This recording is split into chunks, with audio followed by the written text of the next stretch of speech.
Hello, this is Storybooks channel.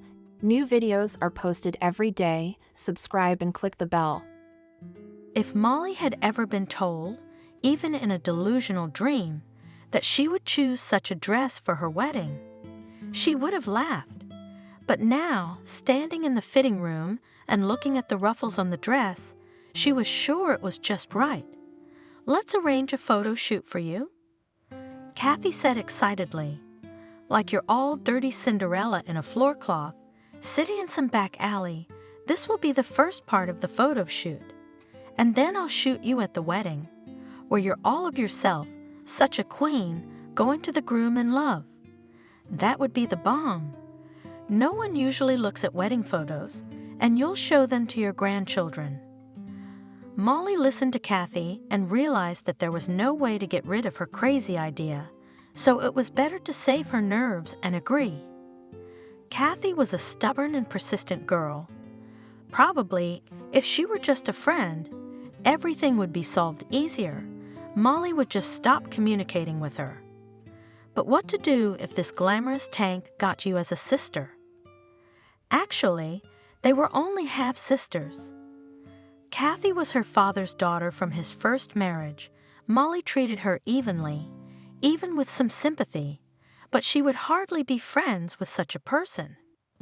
The girls were too different in character and upbringing. If it weren't for Daddy, Molly thought for the umpteenth time. If only Dad hadn't been so stubborn, I could have kept a cool sibling relationship.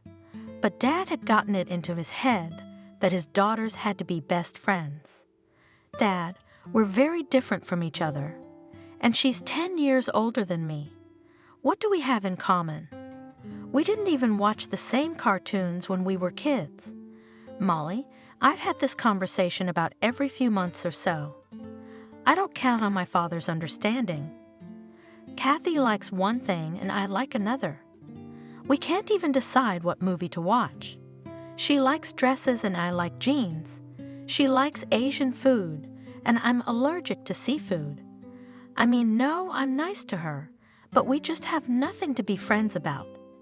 Dad, as usual, remained adamant.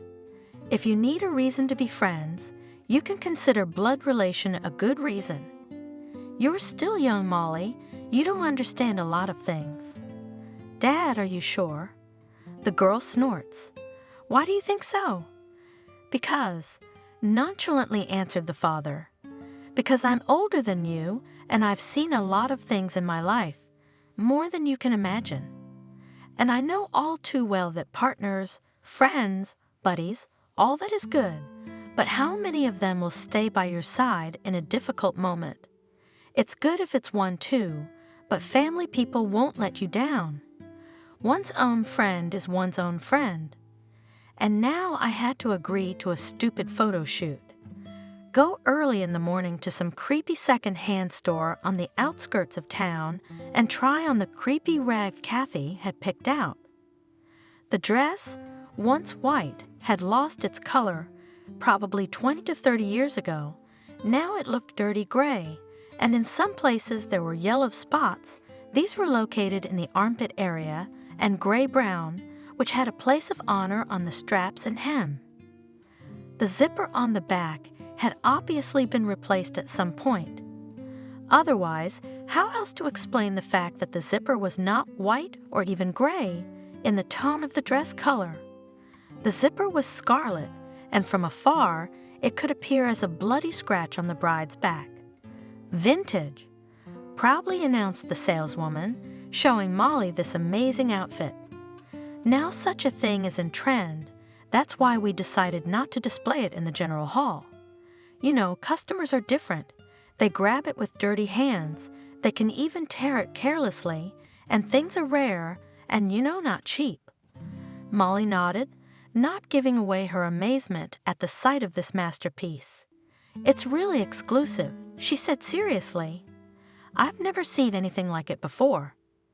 "I'll tell you more and you will not see," joyfully praised the saleswoman. "I know what you're thinking right now. You think I want to sell you a shabby old thing, cheap, for the price of a new thing, don't you? Don't answer that. I know that's what you're thinking. But if you try this thing on and compare it to any other similar item from any other store, you'll see the difference. You don't believe me? Then go to the fitting room. Molly, indignant at the saleswoman's insistence, did not object. Of course, this lady has a vested interest. She probably makes no salary, lives on a percentage of sales. There were no customers here, not a single one in half an hour. And who needs second-hand? Located in an industrial zone and squeezed between garages, which ingenious owners converted into a flea market. In 2 garages from here they sold potatoes, and in the next garage they sold fruit. The garage opposite the second was decorated with a huge sign, "Shoemaker's Workshop," and to the left of it a man dressed in a tracksuit, judging by his crimson nose and cheeks, drinking heavily, was seated on a low stool. Right in front of him were 2 wooden crates. On one of them were piled a huge pile of brooms for the bath. On the second crate were small bunches of flowers, the height of a woman's palm. The small red-orange flowers, which were abundant in every front garden, suggested that the merchant was probably there to replenish his stock. Walking through this improvised market, mostly pensioners and even women of indeterminate age with a bunch of children. What can I say? To work in such a place, and the enemy would not wish. Should we be surprised at the eagerness of the saleswoman? The fitting room was the far side of the garage, separated from the sales floor by a curtain on a rope. Molly pulled the curtain, leaving her alone with a rectangular mirror leaning against the wall. "If you want, I'll give you shoes," the saleswoman shouted from behind the curtain. "You'll be able to evaluate the whole image. Here, girl, take them." And from behind the curtain a woman's hand holding the shoes appeared from the side. The shoes were large in size, pointed toe, and without backs, but they did have heels, and even too high. "Thank you." Molly decided to be polite by all means, though she wanted to send this annoying person away. The dress was indeed impressive. Besides the color, the stains, the bright red zipper, it had a few other interesting features. First, the neckline, which was supposed to be asymmetrical, was symmetrical without measure. Because of this, any, even balletic posture, automatically began to seem skewed. Secondly, not only the bodice and hem, but also the waist of the dress were decorated with ruffles. The caterpillar effect. Molly laughed. "I always wondered what I would look like if I sat on chips and hamburgers and mayonnaise."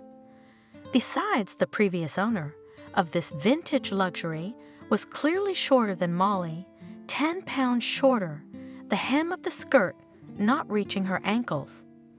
In this, the girl thought, there's an upside to that too. Even in rainy weather, the hem in a puddle will not get dirty. "What's up? How's it going?"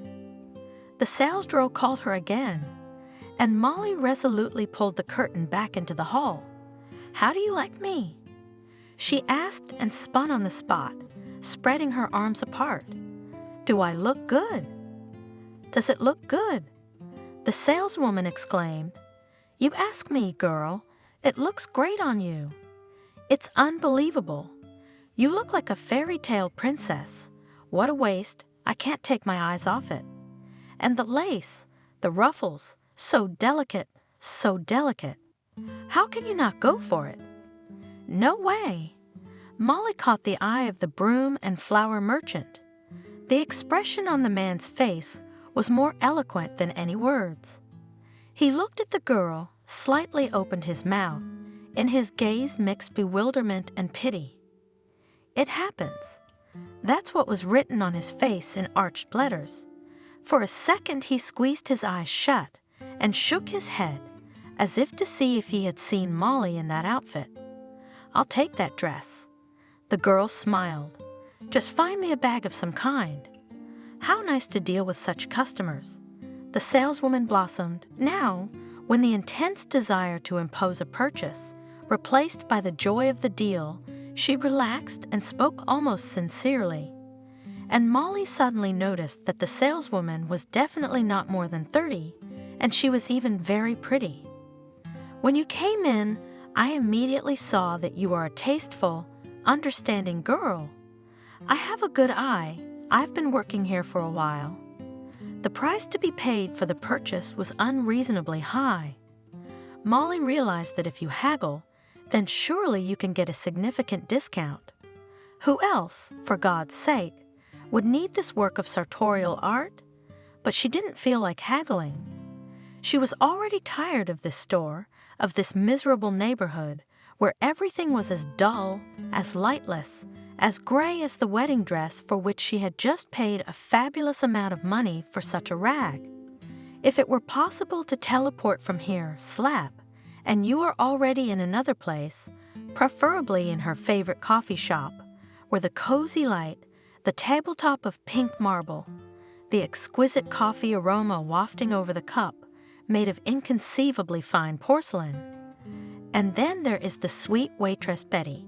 She always smiles so genuinely at Molly.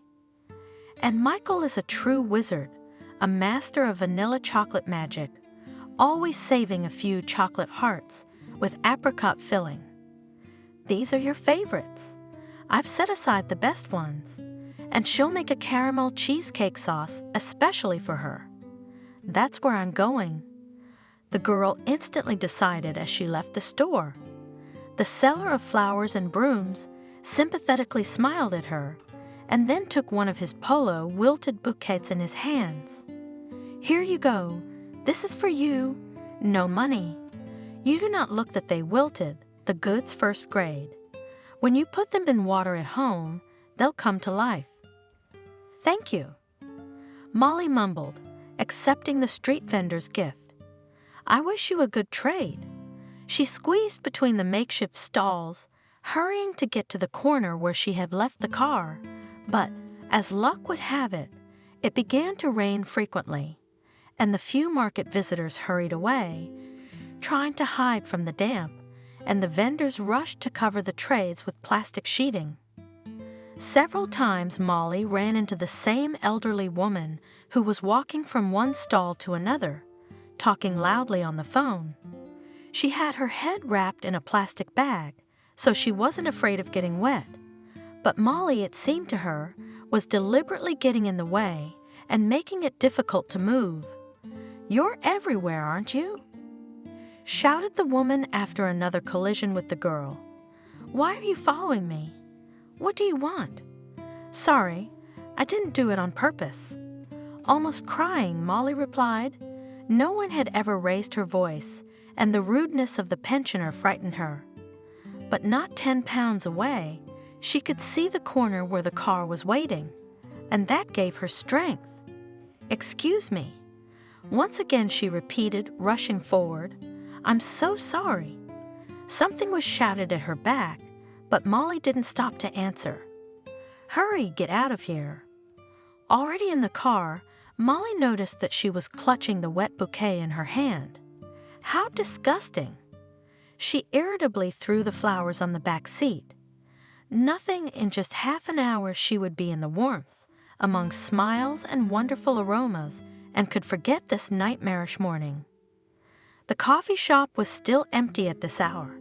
Usually the place began to fill up after noon, when the socialites, tired from last night's party, woke up and wanted to gossip. There were plenty of guests, but newcomers often appeared. Betty always recognized them by their tired grace, their lack of makeup, and their requests for plaid. The girls, they always looked like girls no matter how old they were moving around in their oversized sweaters, wrapped their palms around huge mugs of hot chocolate, and didn't forget to take selfies with their phones. The amazing thing is, these ladies always had some kind of party the night before, after which they needed to get some sleep. And there was never a morning where they had nothing to discuss. After 3:00 p.m., it was time for stylish, well-groomed business ladies. even here, while eating delicate desserts, they never let go of their phones and tablets for a second. Business comes first. Michael is the best pastry chef in the coffee shop, Betty confided. Most businesswomen quickly become overweight, and you know why. They eat without distractions, so they pass it on. Here you ate a piece of cake, and you didn't taste it because you were distracted by an urgent call at the time. Is that a shame? Yes, it is. You have to order more. But then there's another call that you can't miss. So if you want to stay slim, don't let yourself be distracted while eating. In the evenings, the crowd here was mixed, and that was the busiest time. And early mornings, that was the time for Molly and a few other early birds. Today, however, Molly was running late. Has our princess shown up yet? Michael peeked out of the kitchen. Betty shook her head. No, I don't think she will. Don't you read the news? Michael grinned. The news? In the tone of an oracle, he said. Reading is bad for you. I'm not ready to soak up negative emotions and poison the food I cook with them. The waitress snorted. He's always like that. You never know if he's joking or serious. The bell on the door rang melodiously, and there was no time to explain. Molly, slightly drenched in rain, appeared on the doorstep of the coffee shop. Good morning. Betty smiled. You must be cold. Shall I bring you a blanket while your order is being prepared? Yes, please do. The girl hurried to her favorite spot. It was not a deep alcove in the wall with a beige-brown sofa covered with cushions. On the shelves stylized under stone ledges smiled with affectionate warmth, lamps, candles. On the sofa loved to lounge on the general favorite, a luxurious Persian cat. A couple of years ago, someone from the staff brought here a blue-eyed Persian kitten, red-brown in color. At that time, this institution was not as successful as it is now, but with the appearance of a fluffy kitty, the situation has changed. Visitors began to be attracted here like a magnet.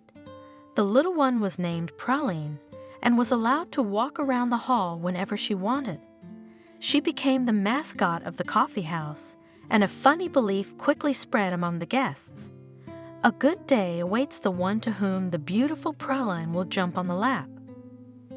This time the cat was not in its usual place. She had gone somewhere since last night. Betty explained sadly. She'll probably come back, maybe even pregnant. We haven't sterilized her. She will. Molly said, Don't look so sad, Betty. Would you like me to take your mind off things for a while? My girlfriends and I decided to have a Cinderella-style photo shoot at our bachelorette party. You won't believe where I went to find the right dress.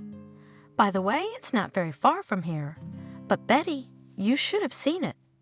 Can you believe it? There's garages and garages and garages and garages, and each one's been converted into a store. But store is a bit of a mouthful. The people there are wild, not people, but goblins. But I found the dress. In general, if you want a thrill, you don't need to watch horror movies anymore. Just go to those places. You won't regret it. You've never been there? No? Betty shrugged her shoulders and smiled crookedly. Why not? I've lived there since I was a kid. And my daddy has a store in one of those garages, too.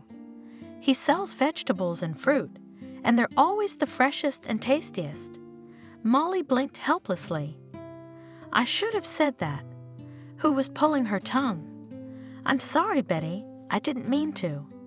I'm used to other places, and I said it out of surprise. Oh, and how could I do that? I'm sorry again. The waitress nodded dryly. Your order will be ready in a minute.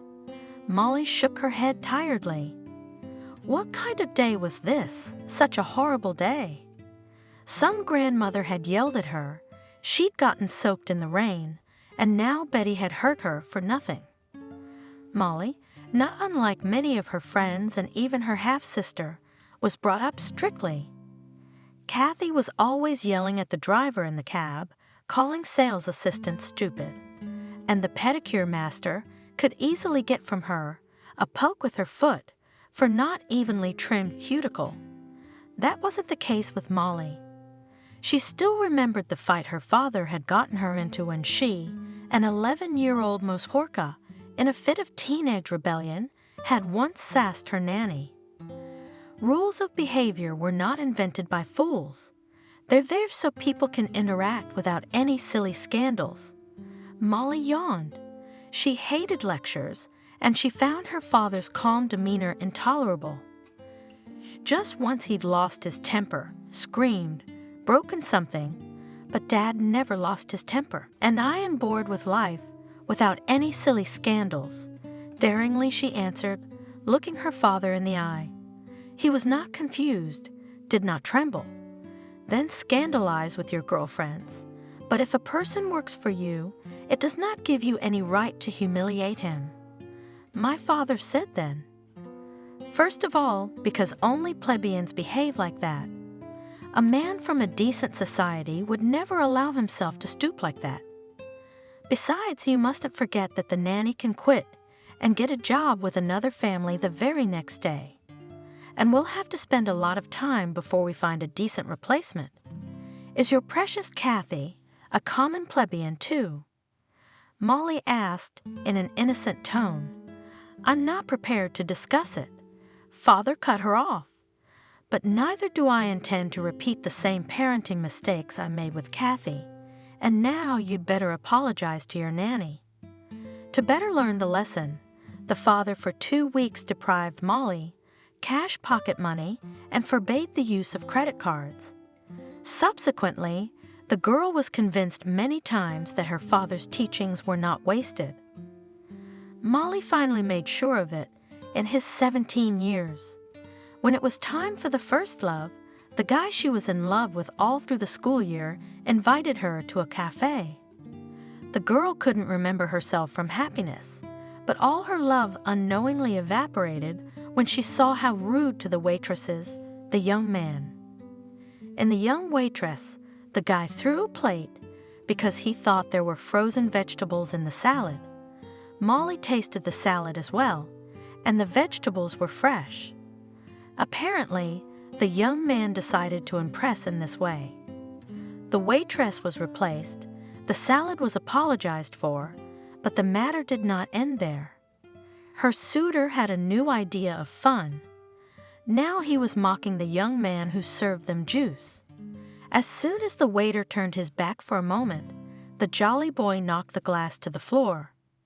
"Why do you always put the glasses on the very edge of the table?" He was indignant. "Don't they teach you anything at all?" Molly left before dinner was over. Dazed admirer ran after her all the way to the exit, and all persuaded to say what she did not like so much, but she would not answer him. To her father's question as to why she had returned so soon, Molly answered briefly, "He is a plebeian," and no further explanation was needed. But now she herself had behaved worse than any plebeian. Shame on her! The girl did not immediately realize that someone was staring at her, and therefore she even flinched when she saw the blue cat eyes watching her intently from under the table. "Sweet Candy, is that you? How you scared me!" Molly leaned over to the cat. "It's so good to have the kitty back. Maybe it's a sign that the rest of the day is going to turn out well. Come here, kitty cat. Here, kitty, kitty, kitty, kitty." The cat ignored the guest's flirtations, wagged its tail lazily, and turned away.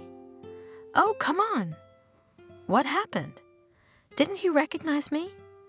Pralin didn't even turn her head in the girl's direction and walked leisurely past her toward the kitchen. For some reason, this arrogant feline indifference was offensive. "Your order."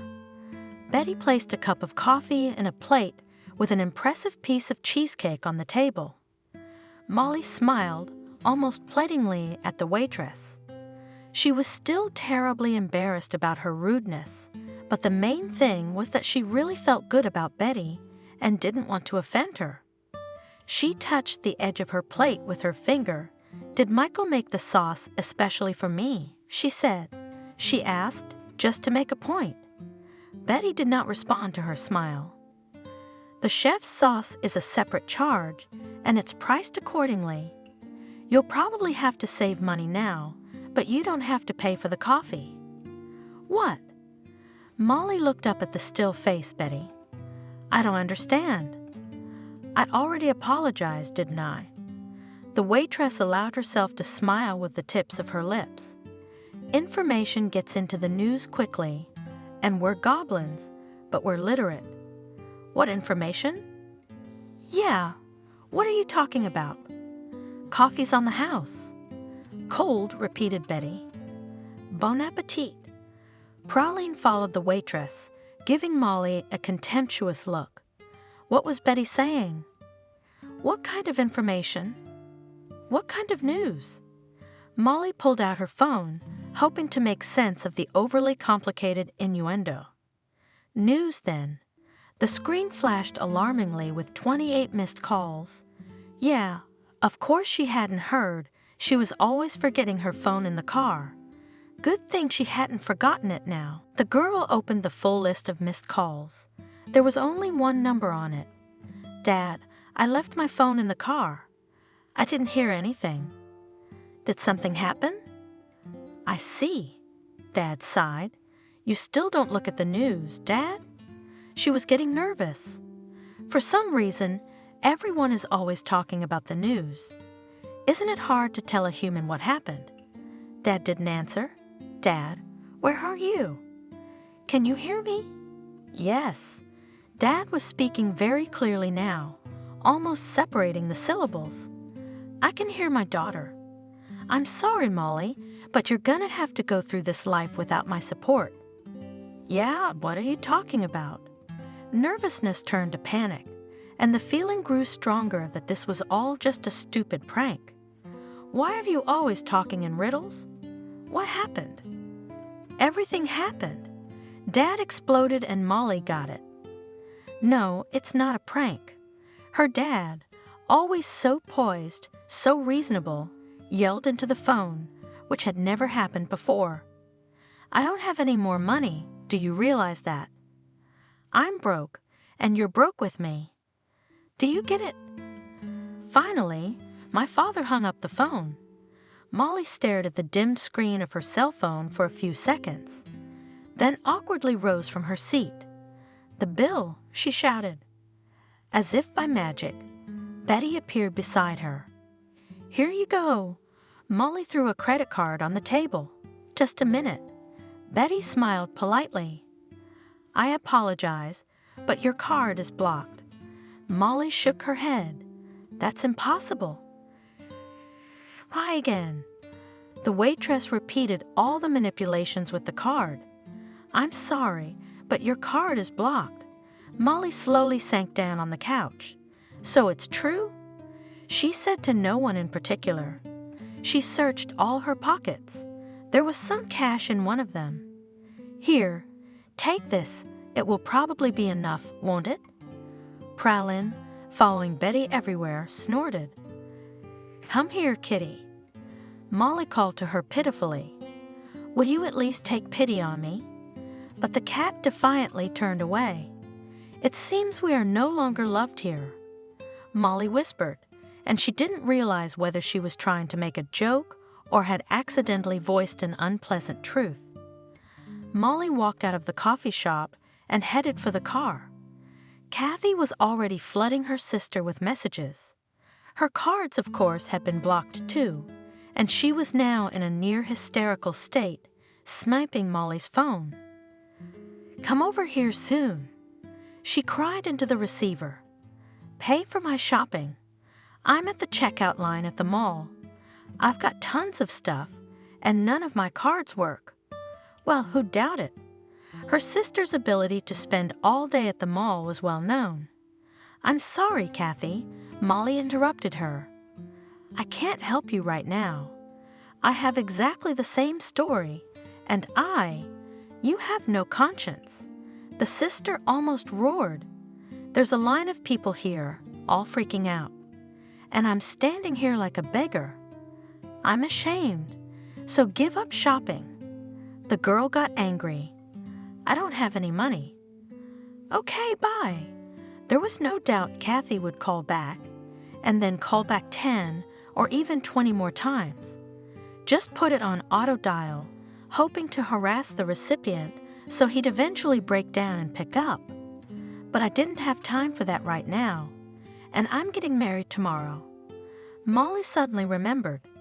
The thought of the imminent wedding was crushing, and the girl burst into tears, burying her forehead into the steering wheel.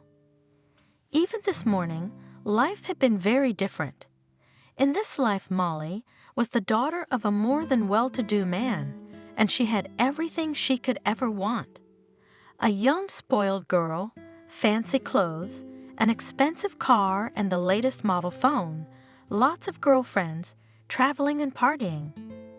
In this life, the future was as plain and simple as the change of seasons. She would marry James because their fathers are best friends and longtime business partners. When one of them had a son and the other a daughter, they decided that their children would marry as soon as they were in their 20s.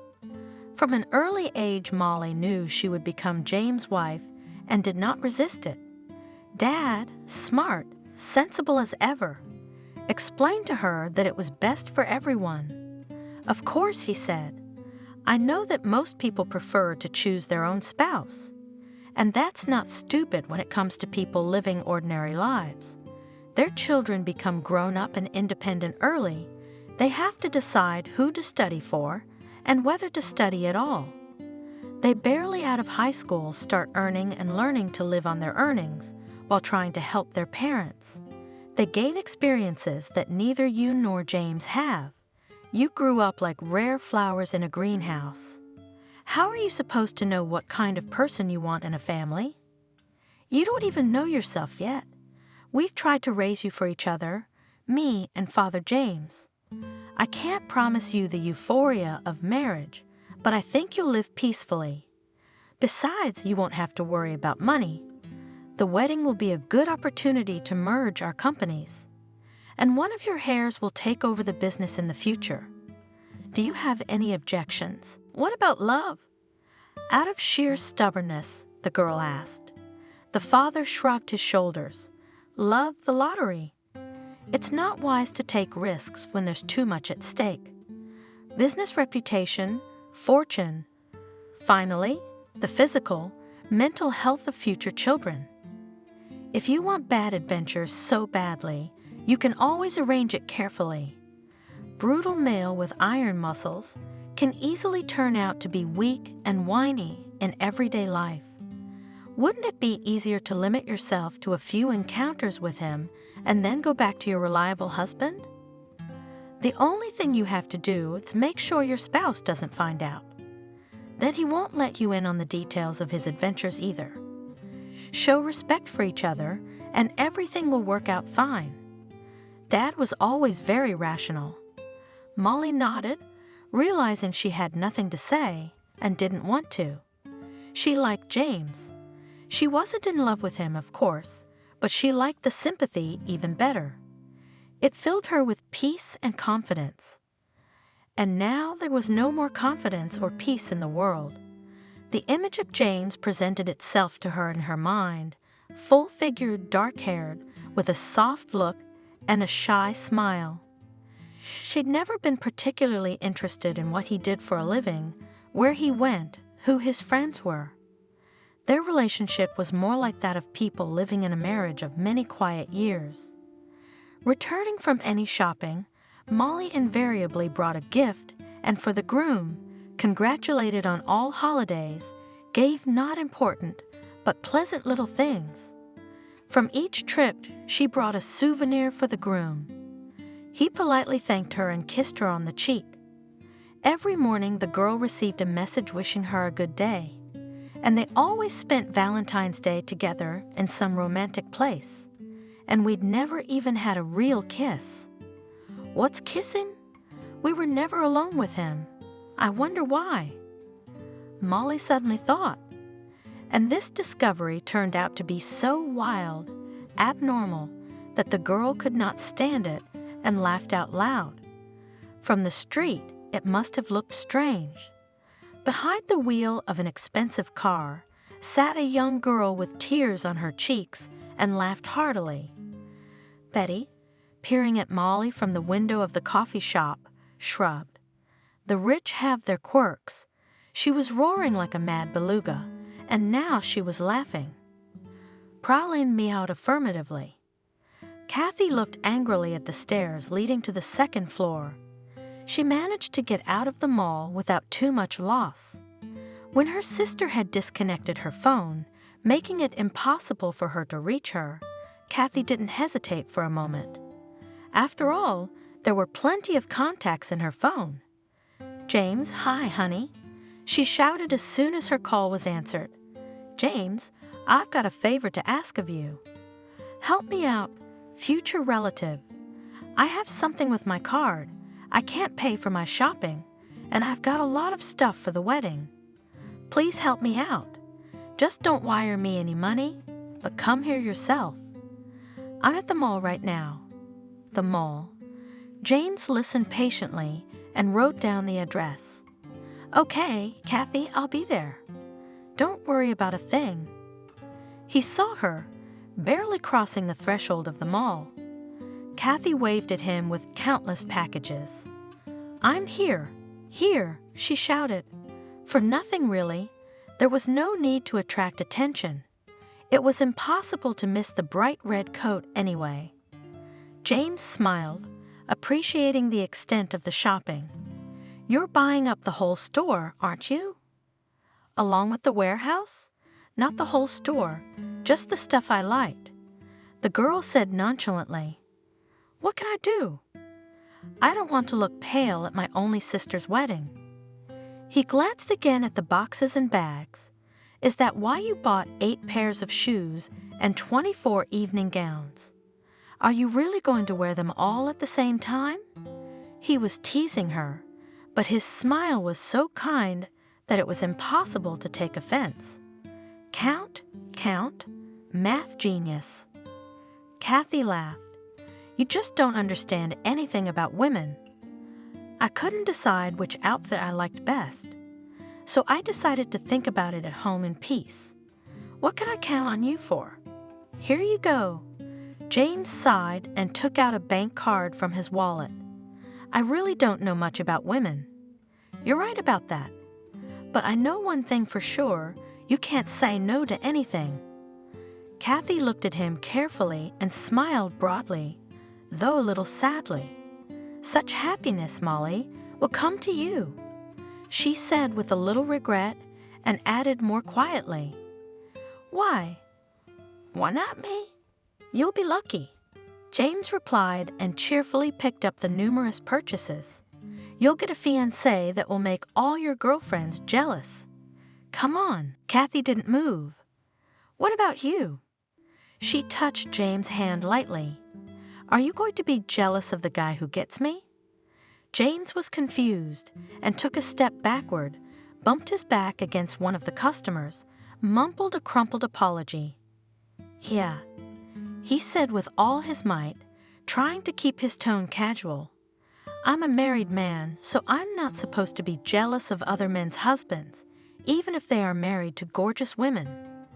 "It pleases me that you think I am a gorgeous woman," said Kathy, still in the same special quiet voice, which for some reason on the skin ran goosebumps. "Yes, of course I do. Shall we go? You probably have a lot of important things to do." James hurried off. Cosmetology and manicures, and of course, picking out an outfit for tomorrow. "Can you give me a ride?" Kathy asked him. "I won't even be able to pay for a cab until I get my card sorted out. This is so stupid." Kathy lived in a huge studio with panoramic windows. The view was amazing. The river and forest on the other side. How beautiful it must be here in winter. "There's a second floor here, too," said the girl, letting James into the hallway. There used to be a communal house here, and before that, the house belonged to some aristocrat, long ago under the Tsar. When I grew up, Dad bought 2 apartments for me, one right above the other. So I live in a 2-story palace all by myself. Isn't it boring? James asked. You don't even have a dog. Kathy laughed, kicked off her shoes, and strode across the room with a dancing step. I'm not often home, she said. The dog would probably die of homesickness. I see. James stomped awkwardly in place. Where should I put your bags? I'll go. I don't want to take you away from your business. Kathy waved her hand. Throw them somewhere, anywhere, and they won't get away from me. I'm not letting you go without a cup of tea. Oh no, thanks.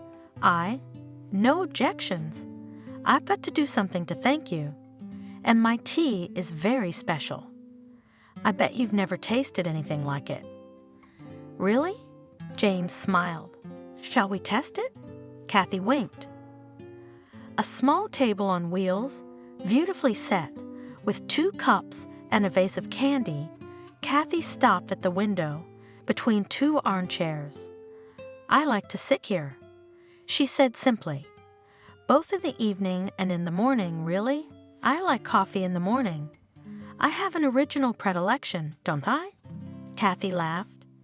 Well, try it already, and don't you dare say it doesn't taste good. What is it? James blinked as he took a sip from the cup. The flavor of the drink was strange, not at all like tea.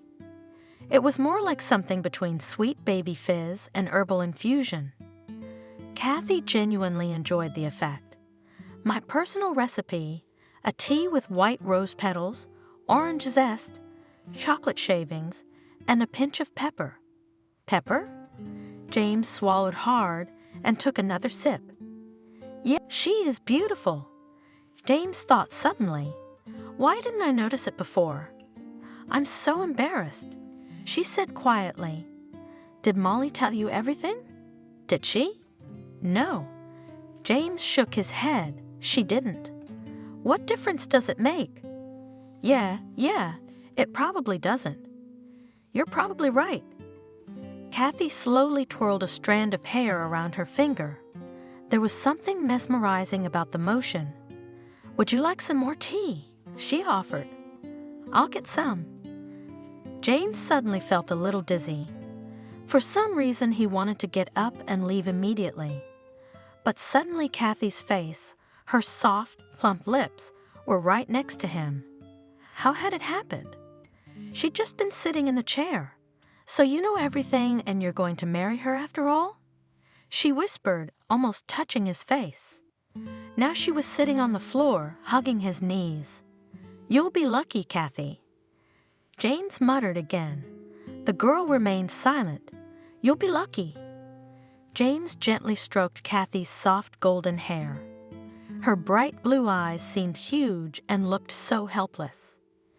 Meanwhile, Molly dialed her sister's number for the 3rd time. Where had she gone? Kathy always kept her cell phone handy and never turned it off. Yes, but it was too late to leave. The intercom rang, announcing that all avenues of escape were now cut off. It's Molly. Kathy whispered. Okay, go to the 2nd floor and sit there like a mouse. Quiet as a mouse. Quiet as a mouse, you understand. Molly stood on the doorstep, crumpling a bag with something soft inside. The rustling sound was so loud that Kathy covered her ears with her hands. Stop it, she shouted. Don't rustle. Molly, without waiting for an invitation, went into the kitchen. Well, that's better. At least she stopped rustling. Do you have guests? Asked the girl, noticing the 2nd cup on the table. Kathy smiled conspiratorially at her sister. There were guests, and I didn't have time to put the dishes away, and I haven't made the bed after the guests. Even the sheet didn't overpower.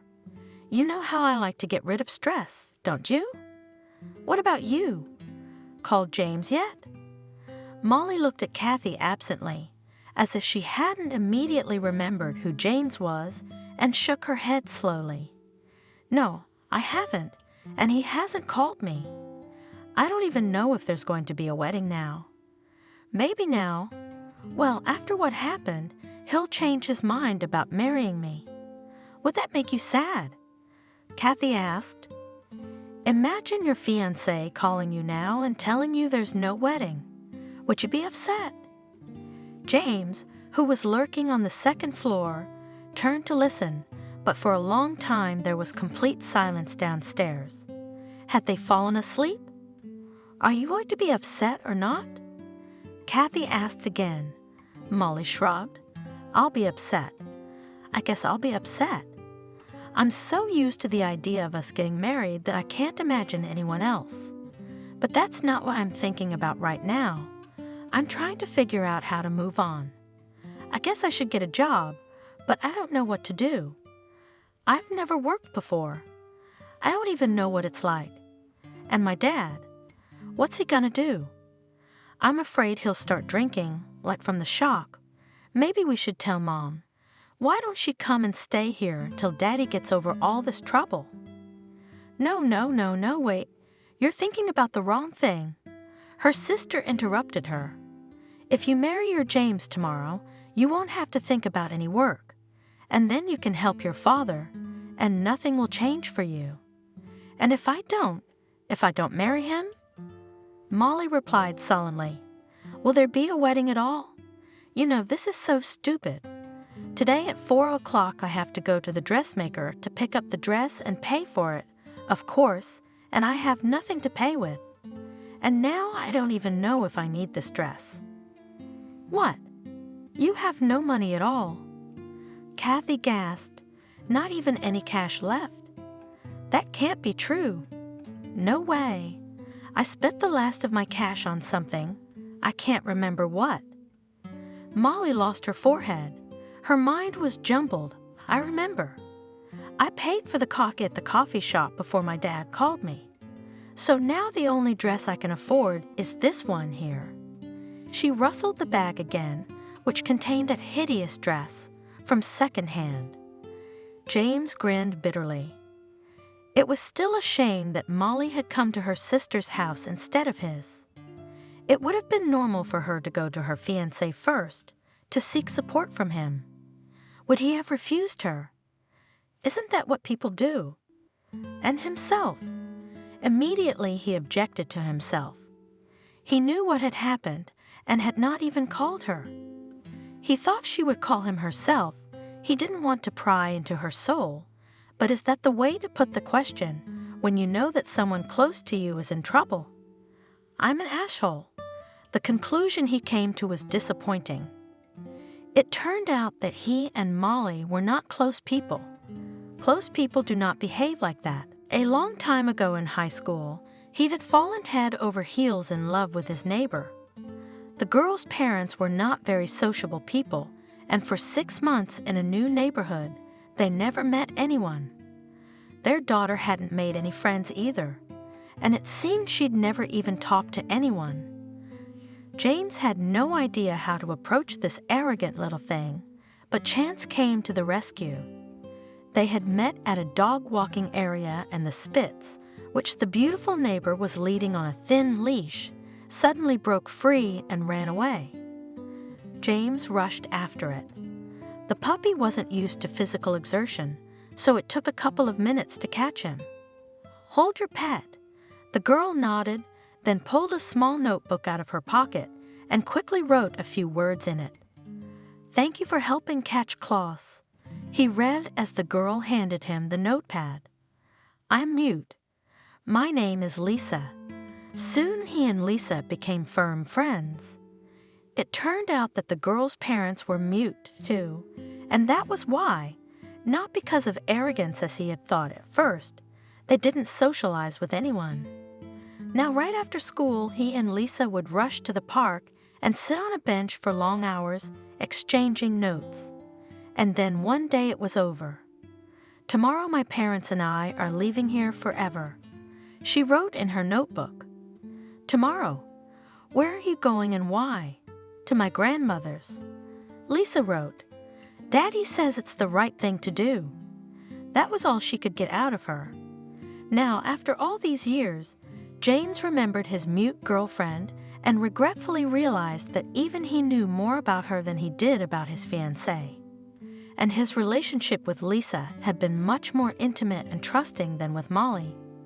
Congratulations, you idiot. You realized it on the eve of your own wedding. He walked downstairs to the girls at the very moment Molly, wearing her Cinderella dress, was slowly turning around in front of her sister. Do you like it? She asked Kathy. I don't think I've ever seen anything worse in my life, much less worn. It's the most beautiful dress I've ever seen. James said loud and clear, and you are beautiful, and always will be. In any dress. Molly turned sharply toward him. James, when you came in, I didn't hear anything? I'm sorry, he said. I didn't mean to scare you. I've been here the whole time, just on the second floor. And you and me, he walked over to Molly and took her hand. We have a lot to talk about. I just realized that we don't know each other at all. I'm sorry. It's all my fault. What do you mean? Kathy smiled wryly. For some reason, her face was completely distorted from that skewed, evil smile, which was more like a grin. Such a beautiful, gentle face, it suddenly turned into an ugly mask. We're in the middle of a revelation, she sang softly. That's good. Before the wedding, it is better to know everything about each other. Oh, you two are so good. James, dear, I propose to begin by explaining to our little Molly what you are doing here and why you are hiding from her on the second floor. Will you? Molly, not understanding, looked at her sister, then at her fiancé. He stood with his eyes downcast. Lia, is there something I don't know? She asked. What is she talking about? What are you doing with her? James took her by the shoulders and turned her around to face him. I cheated on you, Molly. At least I think I did. I don't remember the details, though. And no, I never thought about it before. I don't know how it happened. He started hitting on me. I shrieked, Kathy. No, he didn't. James replied calmly. Kathy suggested that I try some special tea. It made me dizzy and drowsy and weak. Yeah. Kathy snorted. Weakness, drowsiness, listen to him. He will now tell how I seduced him myself, deprived him of his innocence, poor thing. Kathy? Ignoring the comments, James continued. She was very upset about about what happened to your father. She was sitting here on the floor with her head in my lap. I don't remember the rest of it. I woke up naked with her next to me. Molly slowly, like a wind-up doll, turned to face Kathy. After all, you are my sister, she said quietly. How could you? And why would you do that? Sister? She laughed shrilly and turned away to the window. You've always been a bit naive, Molly, Kathy said without turning around. No, it's not even naive. You've always been a complete idiot. Look at you and me. What kind of sisters are we? We have nothing in common, not a single trait, and my mother. Have you ever seen her? Ever wonder where she is? Did our father ever think of her? Kathy turned to Molly and James. Slender, tall, golden-haired, but so alien. I am not your father's daughter, she said, raising her voice slightly. I'm his mistress. Molly didn't answer. Just stared at Kathy with widened eyes, tiny beads of sweat beading on her forehead. She could feel it. Kathy, James began firmly. Calm down and stop talking nonsense. Don't you realize what you're saying? Don't know what I'm saying, she said mockingly. Honey, I haven't even told you half of it yet. How about the fact that I'm not a stranger to your worthy parent either? Are you really my sister? James smiled. Or maybe a mother or grandmother, just to be clear? I'm neither, kid. The blonde didn't hesitate. I've been sleeping with your daddy for a long time. And now let's think, Molly, how come your father, a wealthy, serious man, went bankrupt in one day? Use your brain, dummy. These things never happen in 1 second. Someone has been digging under him for months, maybe even years, gathering and sorting information, finding weaknesses. And that someone needed a spy in the enemy camp. Someone with access to everything, to all the secrets. Someone trusted. Who do you think it could be? Think, Molly. A person who's trusted, who can access anything if he wants to, and no one would suspect him. Are you saying it's you? James laughed. That's bloody nonsense. And you know why? There's no reason for my father to pull a scam like that. It's not much of a scam. Kathy pulled the hem of her silk robe tighter and sat down in the low armchair. It's not fraud, my little friends. It's revenge. Many years ago, a man was walking through the winter woods, knee-deep in deep snow. He was clearly not dressed for walking. A light jacket would have withstood at most a light, illuminating frost, but not -25 with wind. Jeans and city sneakers, too, were not suitable for wading through the thicket. The man was dragging a kind of sled made of interconnected power branches. The branches were covered with a sweater and a t-shirt, and on this improvised mattress lay a man, his face pale with pain. His eyes were closed, but the man was awake. From time to time he opened his eyes, groaned softly, and moaned in pain. Nothing. He was encouraged by the one in front. I can smell smoke already. I can smell it from here. We'll soon reach the village, and there someone will give us a lift to the town. Just be patient, just a little longer. Can you feel your legs? I feel. The other one. I wish I didn't feel anything. It hurts like hell. The right one's still okay, but the left one feels like a train ran over it. Be patient. The first one repeated stubbornly and looked glumly ahead. He didn't smell any smoke, so lied to support the wounded. It was not clear where this forest ended, or whether it would end at all. Maybe they were going in circles. He clenched his teeth tighter and tried to pick up his pace.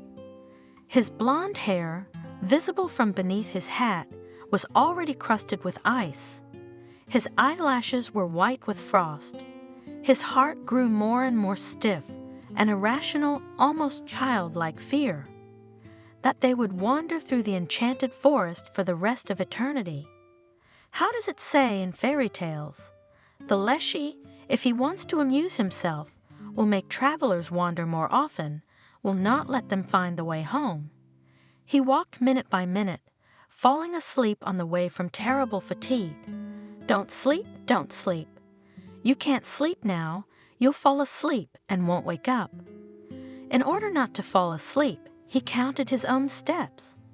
1, 2, bad head, 3, watch your step. The wounded man moved on his spruce sled, and again he gave a long sigh. 4, 5, let's go for a walk. We can't get out, moaned the other one. 6, frost can't eat us. 7, we live to please everyone. We'll both be lost here. Why don't you leave me? Hey, hate. We'll survive without asking anyone. If we both die, who'll raise the children? You, James, don't leave me. Nonsense. We won't die. No forest goes on forever, and they don't go in circles. They haven't made a single turn anywhere. It's all right. The forests here, he remembered from the map, are small, and any one of them could be traversed. There's a village up ahead, exactly 100 miles away. He even imagined a few houses under snowy roofs, smoke billowing so there's people around. People are sitting in the house. Some of them are warming themselves by the stove in felt boots. Some of them are reading a book or maybe knitting socks. And on the windows are curtains in flowers or in peas. It doesn't matter. You can have polka dots. There are patterns on the windows. The frost did it. It's beautiful. What else is there? Oh, pies, of course, baked in the oven. Their crust is ruddy, crispy when you bite into it, and inside the pie it's soft, and the filling is delicious. Potatoes in one pie, potatoes in the other. Let it be egg and onion.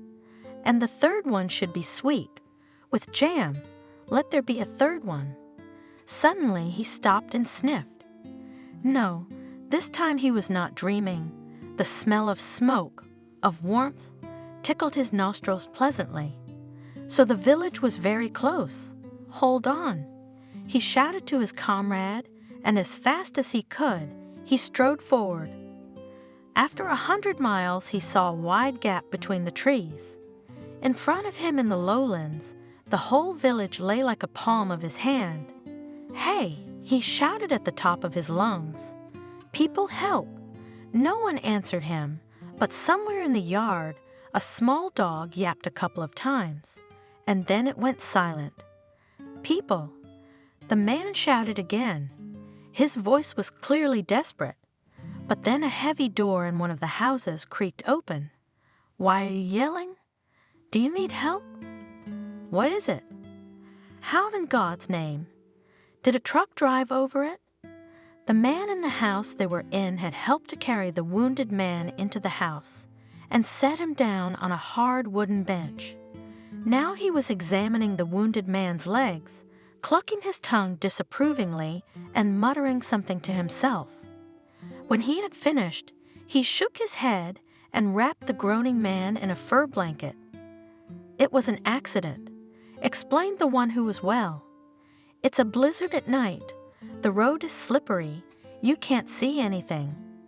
We would have stopped to wait it out, but we were in a hurry. His son is waiting at home. My daughter is waiting for me. So we overturned. The car caught fire, but I'm okay. My arms and legs are intact. My rib only hurts, but it's from a bruise. But my partner, you can see for yourself. I can see. I'm not blind.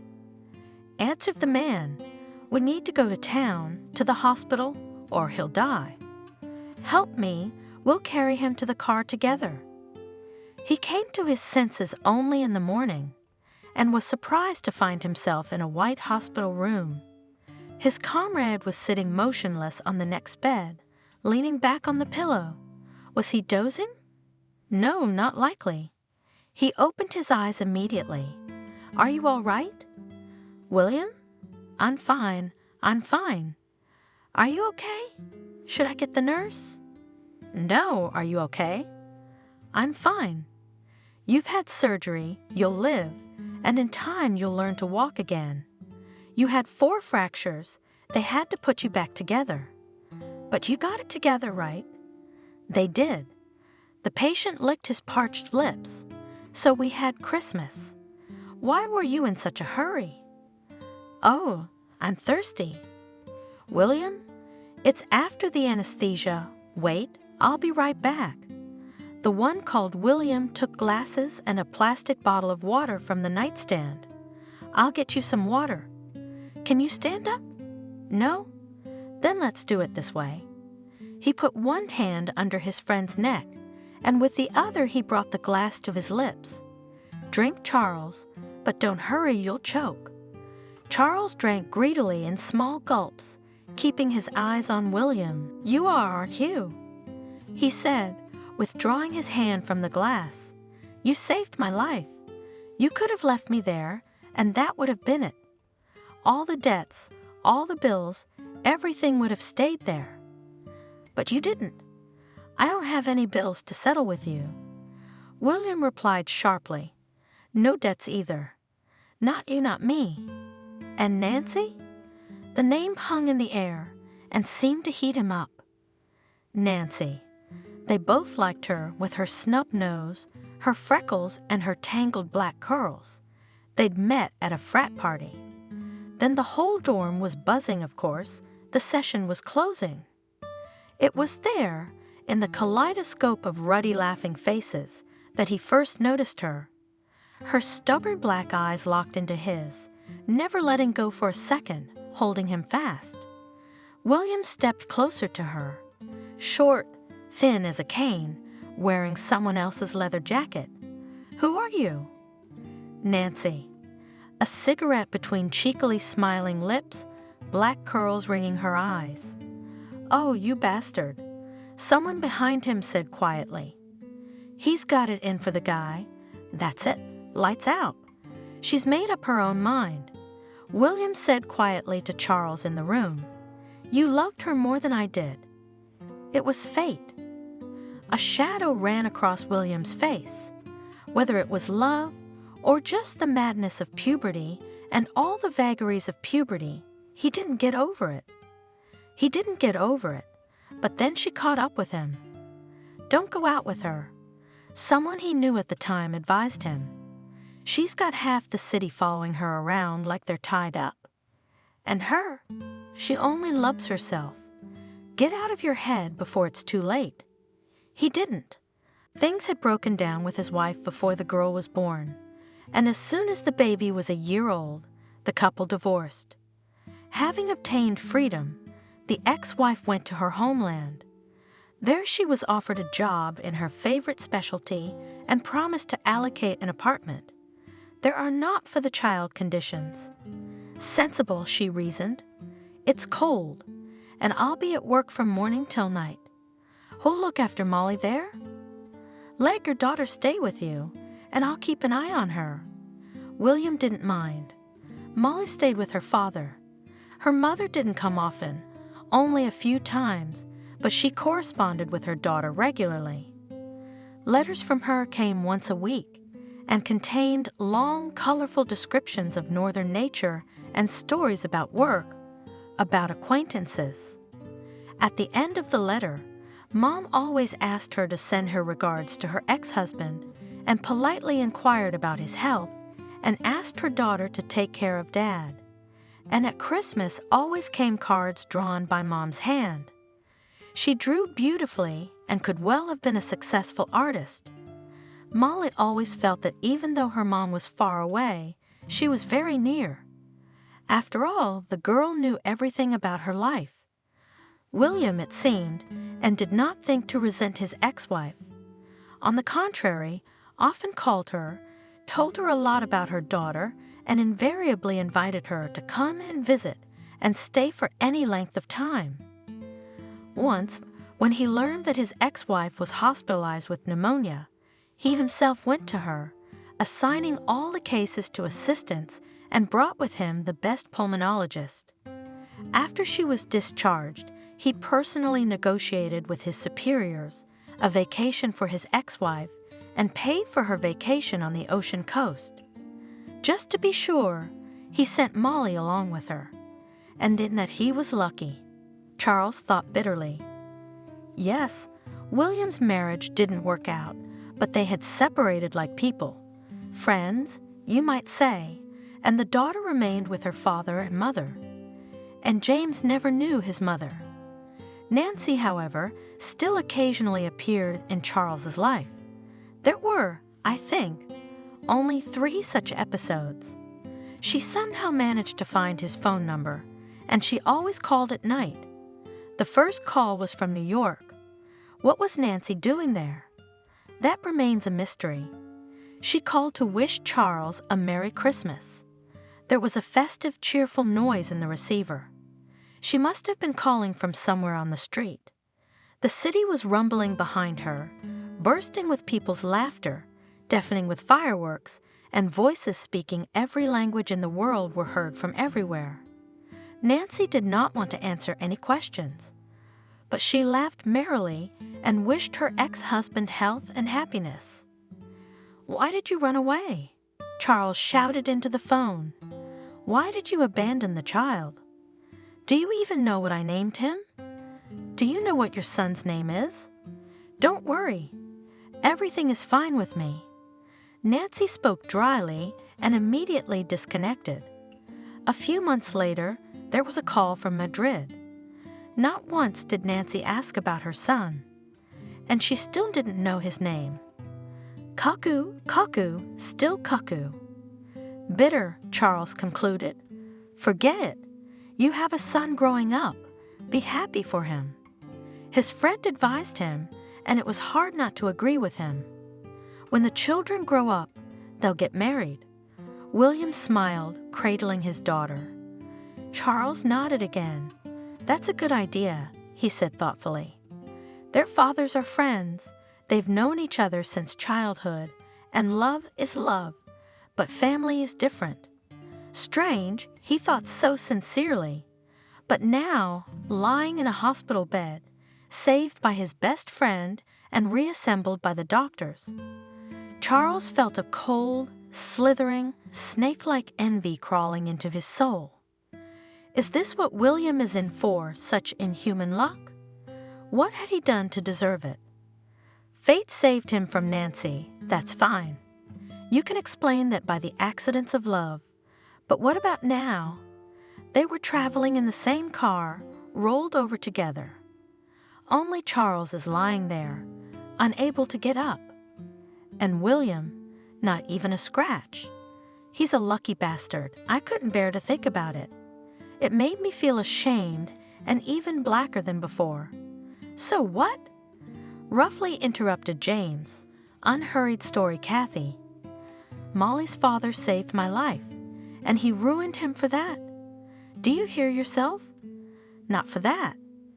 Kathy sighed, but because William, as it turned out, was luckier in everything. He and his wife were separated humanely, no arguments, no quarrels. He was in a car accident, and he didn't get a bruise or a scratch. He was unharmed, and Charles pulled him out. So he's the one for luck. What's this nonsense? Shocked, Molly whispered. Kathy's crazy stories still didn't fit in her head. They couldn't be true. It's all made up. Nonsense. Just because Daddy was luckier. The blonde shrugged her shoulders. Isn't that enough? I, for one, understand Charles perfectly well. Even if you and I are compared, I look at you, you fool, and I don't understand. Why are you so lucky? You were born into a rich family. You've never been denied anything. Your father was so caring. Even introduced me to you as an unknown older sister.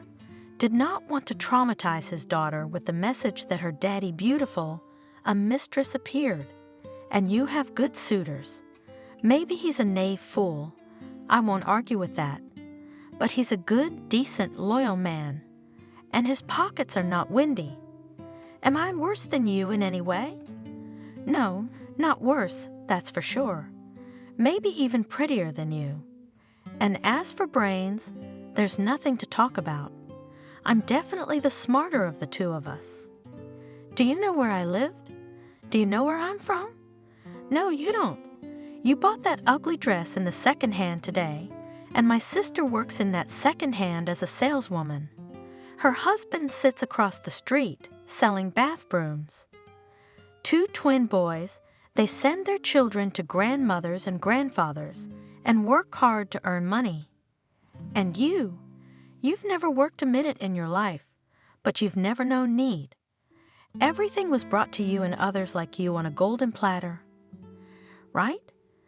But it's not my fault, Kathy. It's not my fault. Molly screamed. Did I take anything from you or your sister?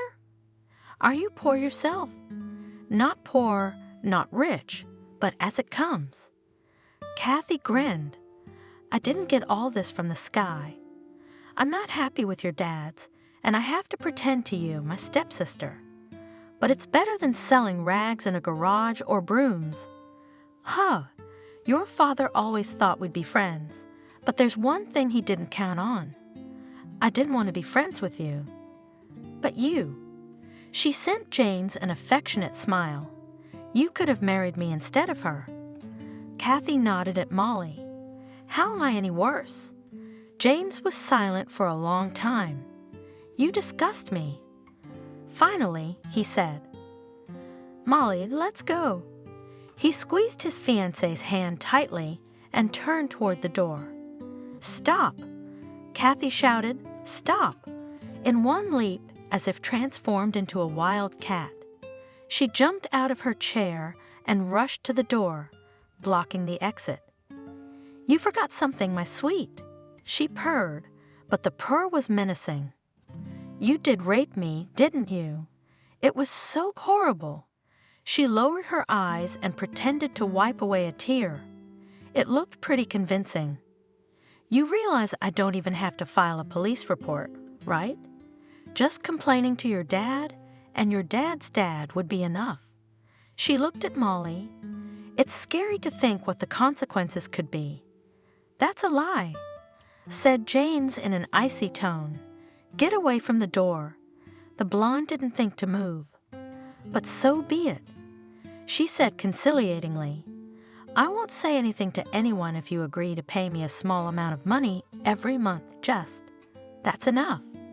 You're not making any sense, Kathy. Molly tried to reach for the doorknob, and at the same second, Kathy grabbed the girl's wrist with her sharp fingernails. Let me go, it hurts, Kathy. But the blonde, without loosening her grip, with her free hand, grabbed Molly by the hair. Not so fast, she hissed. James, squeezing between the girls, covered his fiancée with his own. Molly slumped against the wall, her face pressed into her fiancé's back. Kathy, shrieking louder and louder, cut into her ears. Help, help. Call the police. Calm down, James said, canting slightly. There's been an attack. Safiyev continued to shout. Call the police. Keeping the blonde at arm's length was proving difficult. Kathy scratched and wriggled, hoping to get her nails on Molly. Something glassy fell to the floor with a clinking sound and rolled across the laminate floor.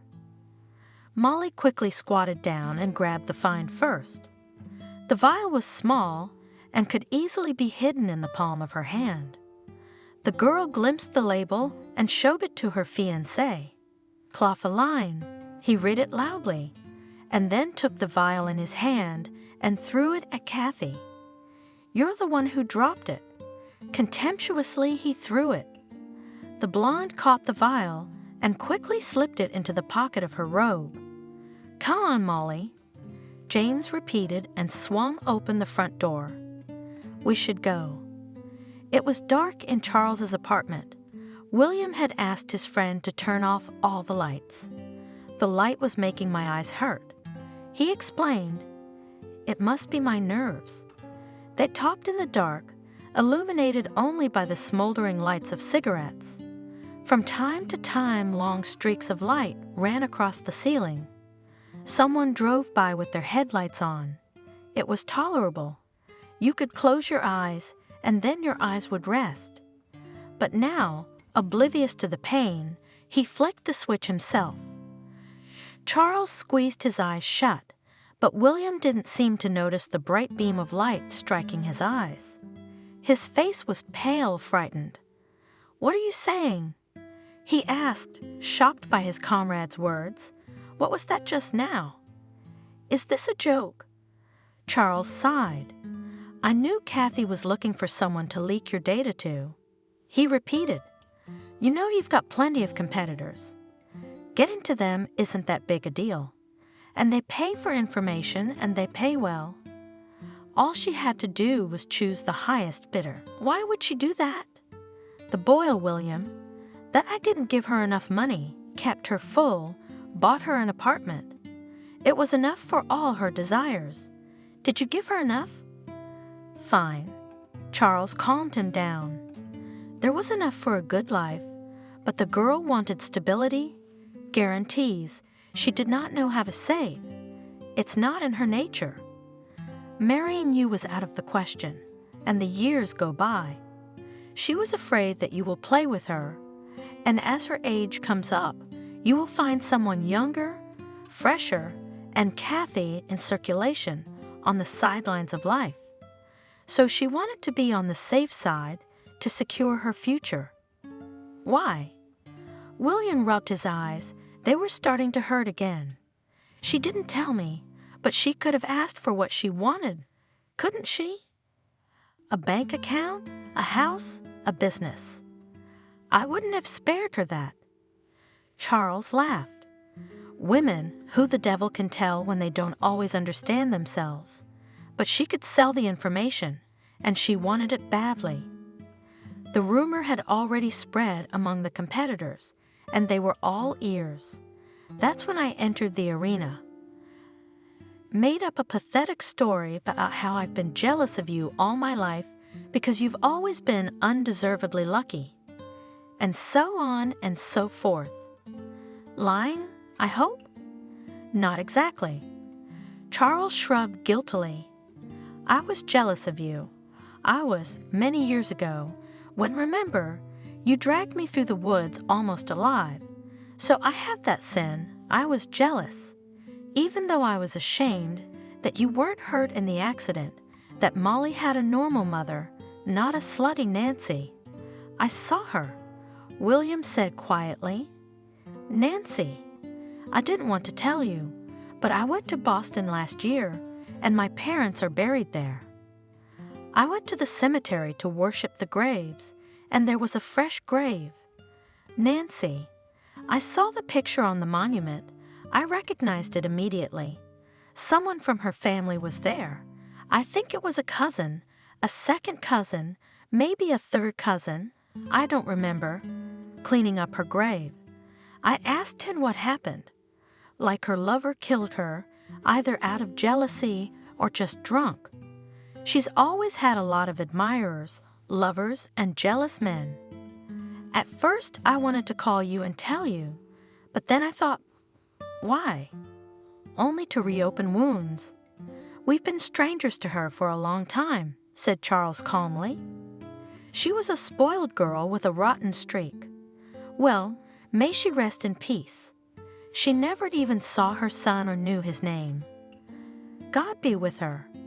The main thing is that you still have your capital, so you have nothing to grieve about, and the children's wedding is tomorrow. Do you think they'll live together? They will, I'm sure. William smiled and hugged his friend. Meanwhile, James and Molly were walking down the street, holding hands. You know, Molly, said the boy, I really like your dress. I really do. I really do. It's cool. You can say that too. Molly fixed the ruffle on the skirt and laughed. It's a real rag. It's just for mopping the floor. James only gripped the bride's hand tighter, brought it to his lips, and kissed the wrist marks left by Kathy's claws. You are the most beautiful in any dress. He said so quietly that it was almost impossible to hear the words. But the girl heard and smiled at her fiancé, shyly and gently. Then I like it too. Her smile became mischievous. That's what I'm going to marry you in tomorrow. James laughed, picked Molly up in his arms, and shouting loudly how much he loved her, began to twirl her around and kiss her on the lips. Is this really love? Molly closed her eyes and imagined their wedding. They would live in a big house and have 3, no, better 4 mischievous children with whom they would enjoy playing catch-up. 2 happy grandfathers, Molly's father William and James's father Charles.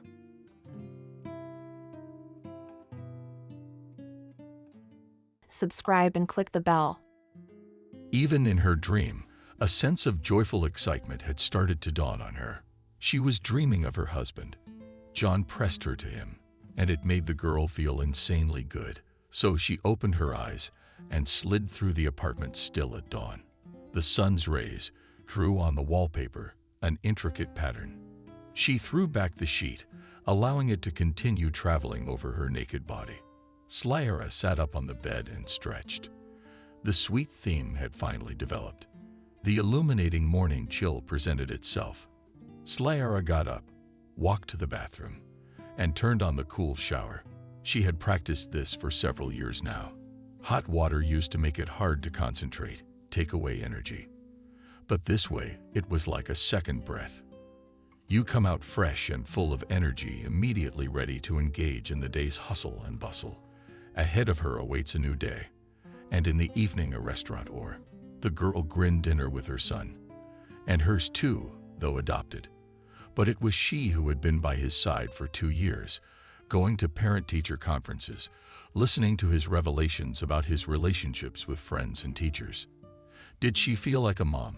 She was only 3 years older. No, she didn't want to be.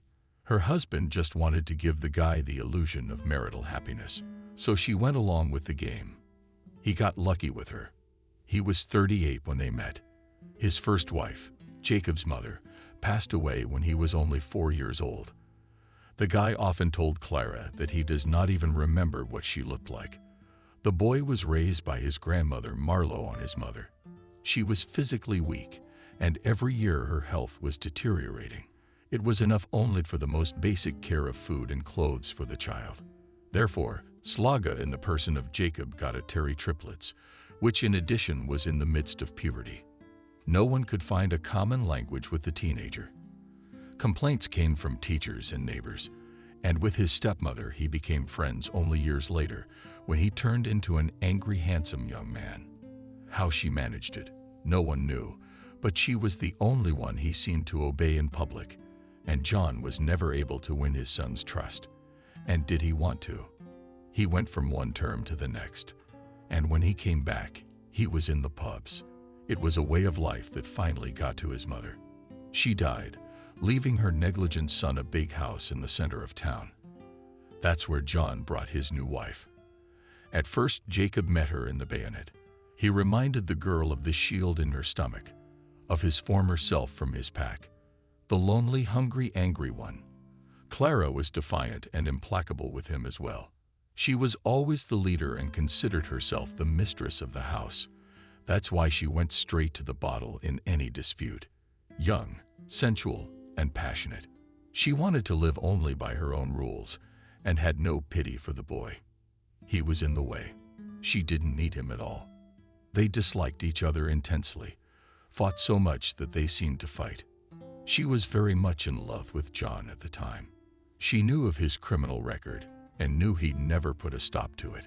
But the man was as handsome as God, and he was charming and generous. Strong, tall, with big, bright green eyes, a strong-willed chin, a dazzling and snow-white smile. A dandy. Dressed well-groomed. He liked to look after himself in the wild. He played sports, went to the tanning salon. He had enough money for metal ceramics, expensive clothes, restaurants, and women. Clara fell in love with him at first sight. As soon as she saw him in one of the popular night spots in the city, he too could not remain indifferent to the young Smuglyanka. Many people paid attention to her. Seeing her once in a restaurant, the man felt that this time before him is an interesting woman, and she will not be an easy prey. Flexible in an open, short, olive-colored dress, she walked confidently down the hall. She moved easily, smoothly, even though she was wearing high-heeled shoes, carelessly fixing her heavy, deep chocolate-colored hair, smooth as silk, with a look of big eyes snatched in the crowd of men worthy of his attention. Daring, risky, daring such, and did not meet on the way John Marlowe. Seeing her, he immediately began the hunt. He himself came to the table where she sat with her friends and glared at her with his eyes.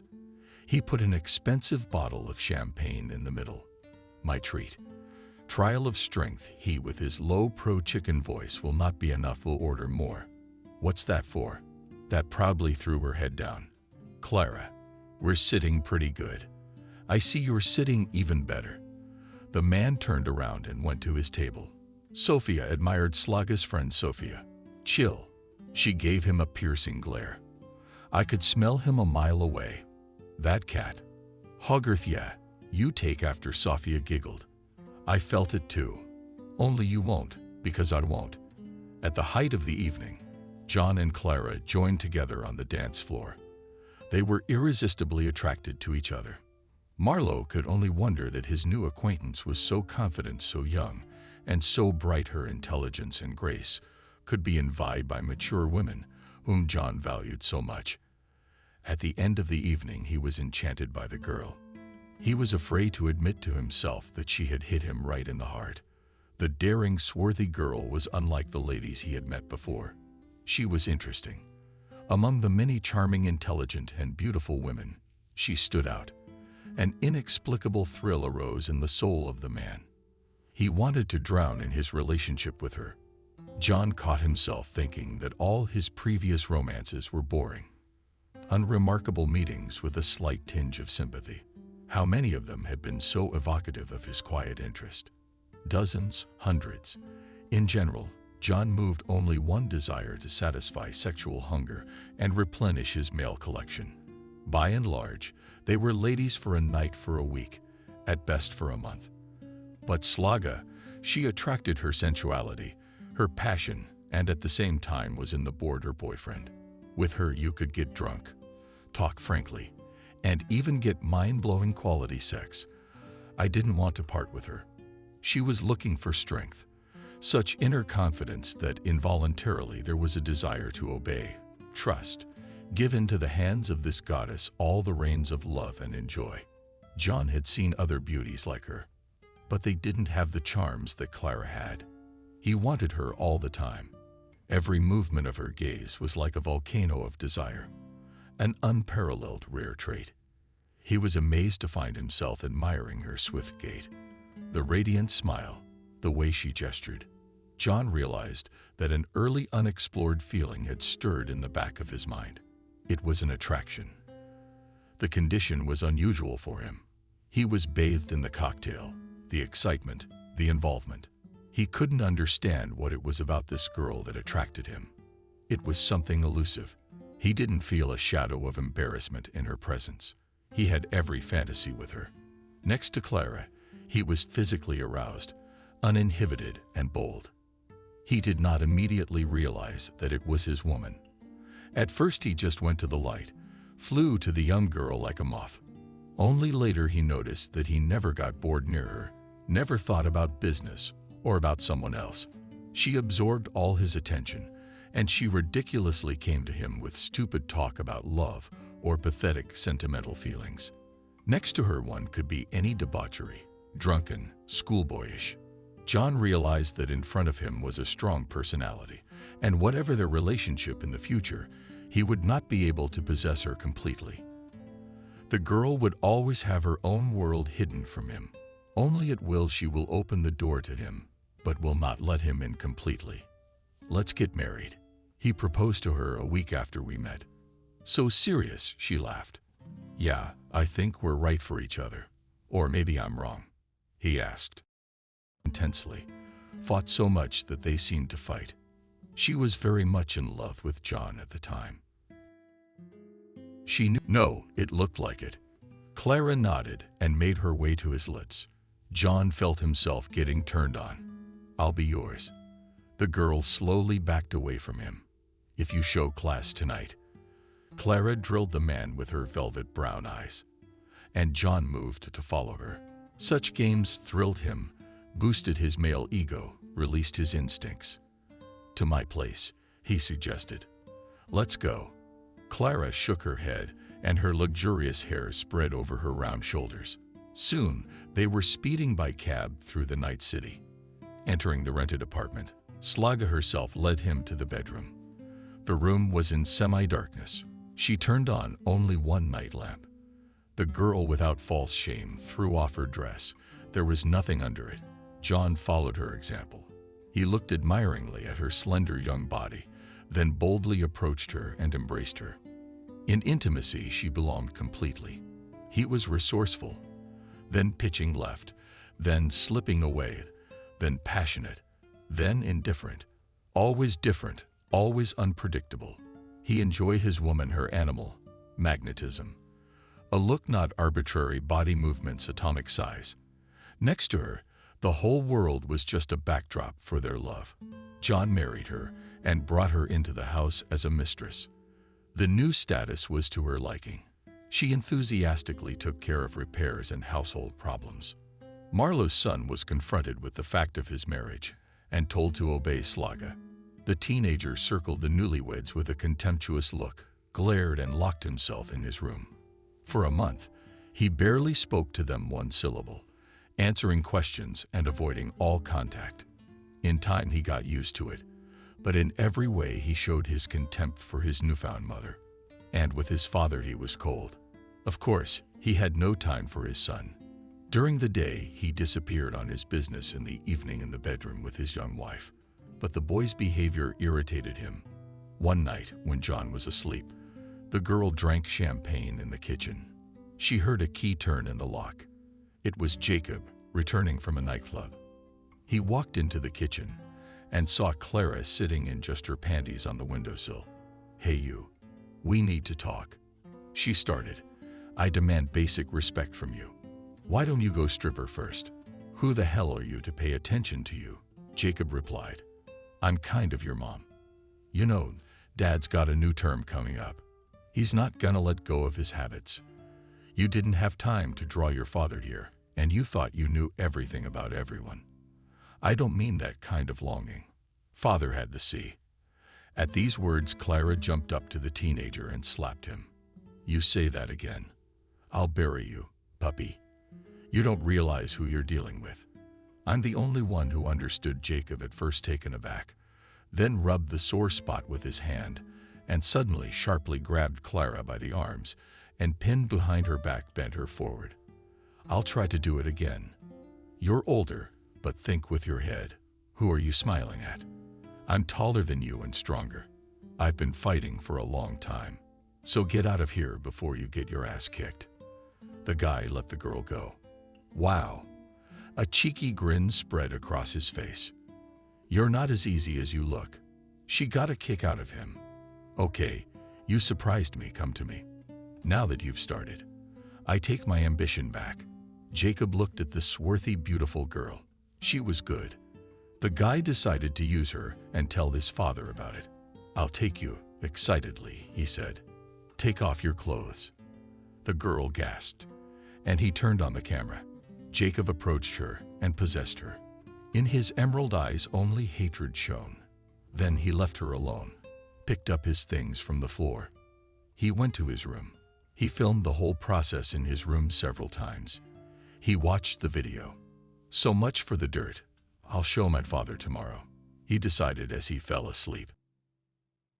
Such inner confidence that involuntarily there was a desire to obey, trust. The guy woke up to someone's hands caressing. His body threw back the sheet. He tried to push her away. Yesterday's contact was for fun. Liar. What a wheezing cunt. Jacob grabbed the girl by the neck and threw her on her stomach. "Where is the father?" he asked. When it was over, "Where did he go?" whispered Clara. "What time is it?" 12 o'clock. Through the open window could be heard the car rumble of people's voices, children's laughter. It was a day off and many people were leaving for the dacha. She got up and went to take a shower. She came back half an hour later. "You hear that? Can you stop walking around the house naked?" Jacob turned to her. "You're your father's value, but to me you're one of 1,000. We'll see about that." The girl glared at him. Together, they stayed in his bedroom until deep into the night. Waking up at 0 o'clock, Jacob went into the kitchen. The house was dark. That's odd. His father never came back. He got worried, then went to his room. It was empty. Jacob woke up Clara. "Father is still gone," he told her. The girl reluctantly got out of bed, fumbled with the sheet, and took the phone from the nightstand. Dialed Marlowe's number several times. No answer, she sighed. Strange, he hadn't set foot in a casino in 3 months. He hasn't been hitting on any chicks yet. I'm on a roll. Come on, get dressed. Let's hit the hot spots. I pulled on a wide sweater and jeans over my naked body. Clara jumped into the driver's seat, pressed the klaxon a few times. "Why are you ringing the whole street?" Jacob approached and got indignant. "Sit down, son," and frowned. "Intuition tells me that I need to hurry." The engine roared and the car took off. Drove it just as I loved it. as they say, without breaks. In this case, it was not even in the figurative sense, but we quickly bypassed all the unfortunate places. Marlowe Sr. was nowhere to be seen. There is only one place left. The girl stretched out, and in a couple of minutes they arrived at the police station. Yes, yes, tired nodded the duty officer. Took John on a theft at a jeweler's. You know he's the kind of guy who doesn't stay out long. But Jacob cursed profanely. That's pathological. You're in my hands now. The kid smirked at Syl as promptly as ever. And for me, in general, and on time to go home. Now we'll see him only after the trial, and then on big holidays. Marlowe was sentenced to 3 years. He was sent to a high-security colony to serve his sentence. Clara came to see him for a long visit. He was released to a hotel for 24 hours. To her surprise, he first pounced on the food, and then already on her. The girl was standing by the window. He came up behind her and began to caress her neck, collarbones, breasts. The man imperiously turned her to himself, encircled her face with his palms, and completely given over to the power of his feelings, passionately penetrated her mouth. She wrapped her arms around her husband's neck, drawing him to her. Clara felt the pounding of his heart quicken.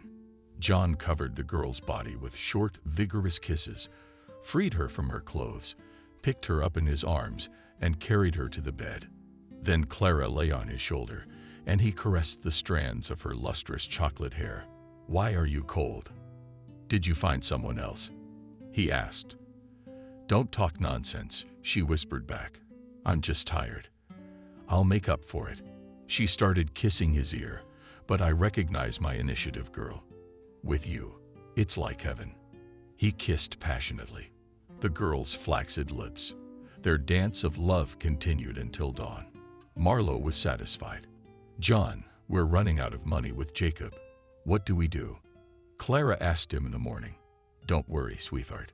Just don't give your soul to anyone but me for it. Won't you need money? I've got plenty in reserve." "Sama told me that you two became friends and bonded," nodded the girl. "Hey, you're not sitting with a baby. It's interesting with him." With him, Topalov has the caress of a husband. He did not let her out of bed, but she only dreamed of Jacob. For the first time, the hunter for men's hearts was tired of physical love. Now she longed for the arms of her lover. Being close to him made her slave happy, and she wished to be with Jacob every minute of her life. Meanwhile, her relationship with him was complicated. He slept with his stepmother, but he only looked at her with lust. There was no love in his eyes. He began to tear himself down. She hired tutors for him. The boy's behavior also became more even. He expressed less to those around him, showed patience and loyalty. Perhaps the reason was their sexual games, which drained his energy. He behaved swaggeringly in the bedroom and could brazenly order himself to incarnate into a nurse or a bank director's hotel maid or a school teacher.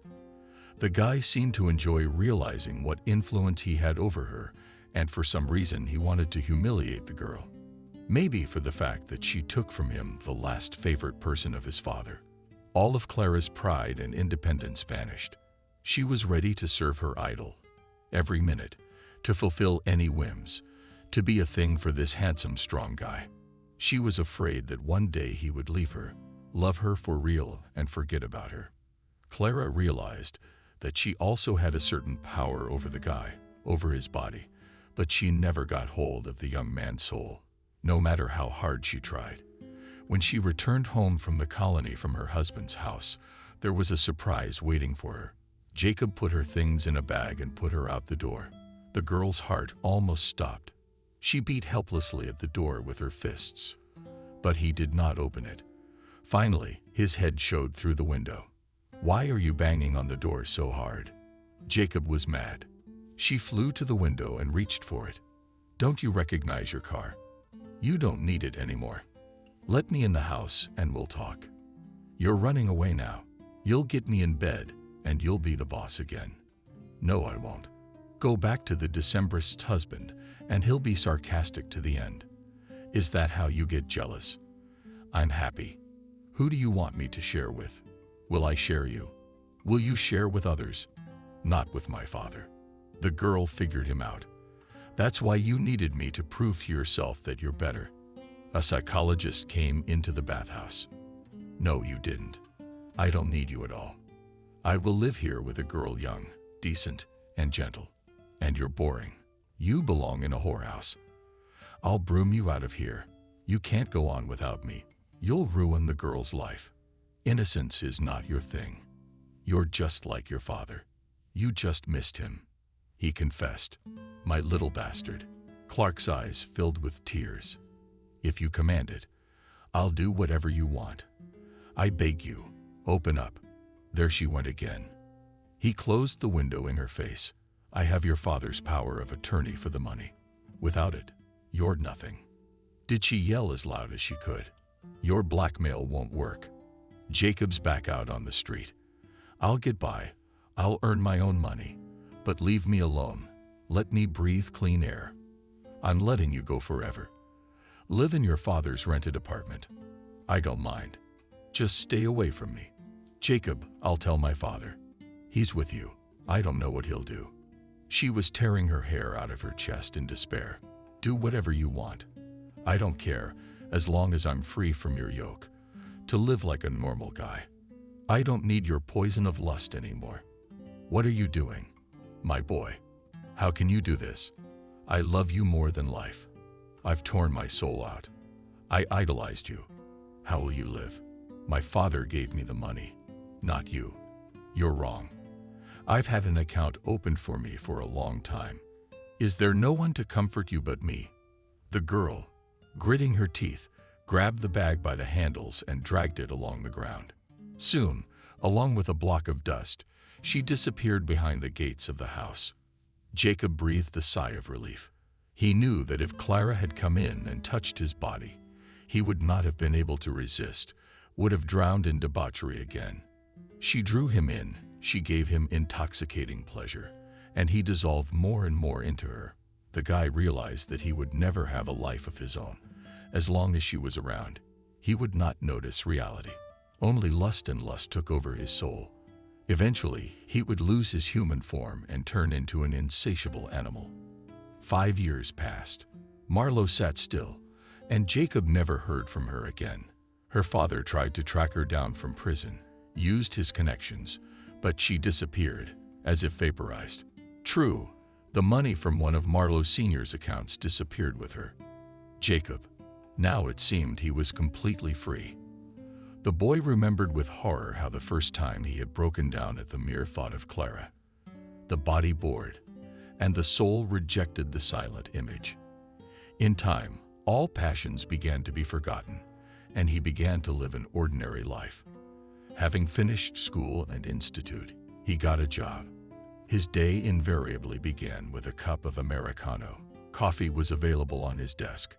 When Jacob studied the entries in his diary, today he had several articles to write and process. After all, he had been a correspondent for the popular local magazine, Evening Lightsmansk, for a month now. He took a sip of coffee as the computer dipped burned, the drink invigorating. That's when the phone rang. Jacob, are you in the newsroom? He heard the voice of an old acquaintance of Holmes and Miranda's father. Yes, for many years she combined her work as a pathologist and part-time police expert. Yeah, I was gonna do some work. I've got a story for you. We just brought in a Jane Doe with no ID, no visible injuries on the body. What did she die of? We don't know yet. I'd love to have you on the case. I wish I could charge iPhones for you. Ceiling on the anatomical theater. Miranda didn't allow outsiders. But Jacob was allowed. For one thing, she had a long and hopeless crush on Marlo Sr. In the second place. She liked the boy's articles. They were truthful, based on facts without the slightest tendency toward jaundice. Jacob, of course, marveled at how one could maintain loyalty and feelings for his father for so many years. And it was also a mystery to him why the man had earned such loyalty and love. You couldn't find a woman like Holmes by daylight. Jacob cast an interested glance at her aged but well-groomed, not beautiful, a redhead with a scattering of freckles on her cheeks. Short, boyish haircut, a shrewd look in her blue eyes. thin as a birch, and most importantly strong, determined. In general, involuntarily, in addition to respect, there is sympathy. Miranda, did the body of the sheet return at this moment? Or have I forgotten everything in the world? Dark, smooth hair, eyebrows like seagulls in flight, beautiful lips, straight, precise nose, perfect, swarthy body. There was no doubt in his mind that he was looking at the woman in front of him. "You're not well, Jacob." The pathologist got worried. Looking at the defeated guy, very much he could not hold back. Tears spurted from his eyes. Jacob stepped out into the dark corridor and leaned against the cold wall. Soon his father would be coming out. One must try to pull himself together and find out what had happened to his wife. He never filed for divorce.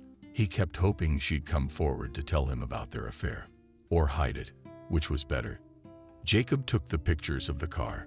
He said goodbye to Miranda and went to the police station, hoping to... I'll tell you sometime. It's a long and murky story. They spent hours enlarging the pictures to get a better look, but they saw no signs of violence. That's what James said.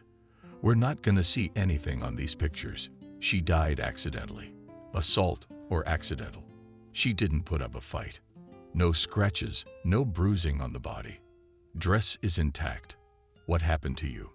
Girl? Expensive clothes, fancy manicure, well-groomed hair. What a grief for her loved ones. And she has no one but her husband." Jacob sighed. He's been looking for her for years. Found her. There. Who's the husband? Tell me, what's darker? Father, really. But why didn't you say anything?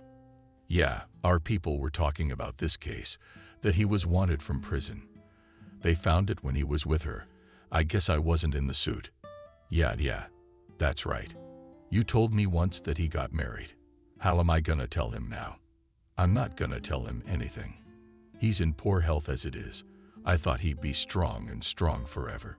Maybe he would have been if she hadn't disappeared. Did he give up after hearing that? Well, he still has to be officially notified. So there you go. And say, James, when he's home for 5 days, there's no ID on her. And we know the girl is Sarah Marlowe. Only then I didn't put my testimony into evidence. And there, while the investigation is going on, the father will be released. Okay, Jackson agreed. Have it your way. We need to know where she came into town from, where she was, why she came back, and why she died. Go ahead, get that information and bring it to me in a kiwi beak, and look for any witnesses who saw her alive. Jacob couldn't sleep at night. He remembered his and Clara's stormy past. He got out of bed, went to the kitchen, poured himself a glass of wine, then sat down to look at the pictures in his laptop, where he transferred them from his iPhone. Zoomed in on their makeup. The victim had a brightly colored evening outfit. Apparently was going somewhere new. Did she make it? We need to hit the restaurants. Hit an underground casino. No sign of a struggle anywhere. Blissful smile on his face. I don't think he's ever been high before. But who knows? She had a passionate, uncontrollable nature. He was awakened in the morning by a call from Miranda Holmes. Put me to sleep. I'm not bleeding, she blurted out angrily as the blood was turned off. Even if she'd woken up, there was no chance of survival. An egregious case in my experience. What do the police know about the girl? Nothing. And no leads. Oh, by the way, was she raped? No. I'm going out tonight to look for information. My guess is she spent the evening or night out in public somewhere. She's dressed festively. Yeah, according to her stomach contents, she had a big meal somewhere before she died, and she's got foreign blood on her shoe heels. I'm typing. Jacob had breakfast, jumped on a streetcar, and in half an hour was in the editorial office. Ask off the chief to intrigue with the prospect of sensational news. Jacob, you're getting into trouble again. You haven't had your snouts cleaned enough lately. Joe ranted. A burly bearded man with round glasses, smiling at the boy.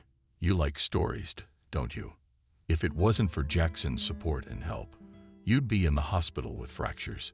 Joe back then was not an intellectually challenged gangster, and that exsanguinated girl. That's a crime unheard of around here. Out of the ordinary, so to speak. She didn't have her purse, though. Maybe it was theft. But then why kill so brutally? The killer wasn't interested in sex with the victim. It's going to take me a long time to get to the bottom of this and help the police. Please don't distract me with your phone calls.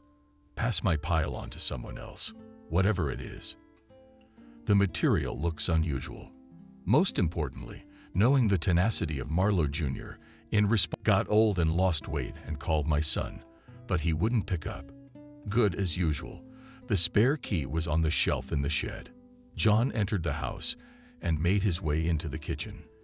There was a laptop computer on the table. There was a slit extending from it to the mains. Where did you go in such a hurry, son? He left the tech on. He sat down across from it and opened the lid, and the faucet glowed. Marlowe wrinkled his nose at the picture of the dead girl, wanted to slam the computer shut. Suddenly, his heart throbbed. He took a closer look at the picture and realized who was in front of him, and was literally dumbfounded. He wheezed and fell to the floor. John Marlowe woke up in his bedroom. Not usual were the aromas of clean linen and the freshness of roasted coffee beans. His son sat beside him. "How are you, Dad?" he asked thoughtfully, adjusting the blanket. "I'm all right. I've come down. Clara died." "Yeah, I found out by accident when Holmes called me over. Thought I'd see a stranger. And then this happened.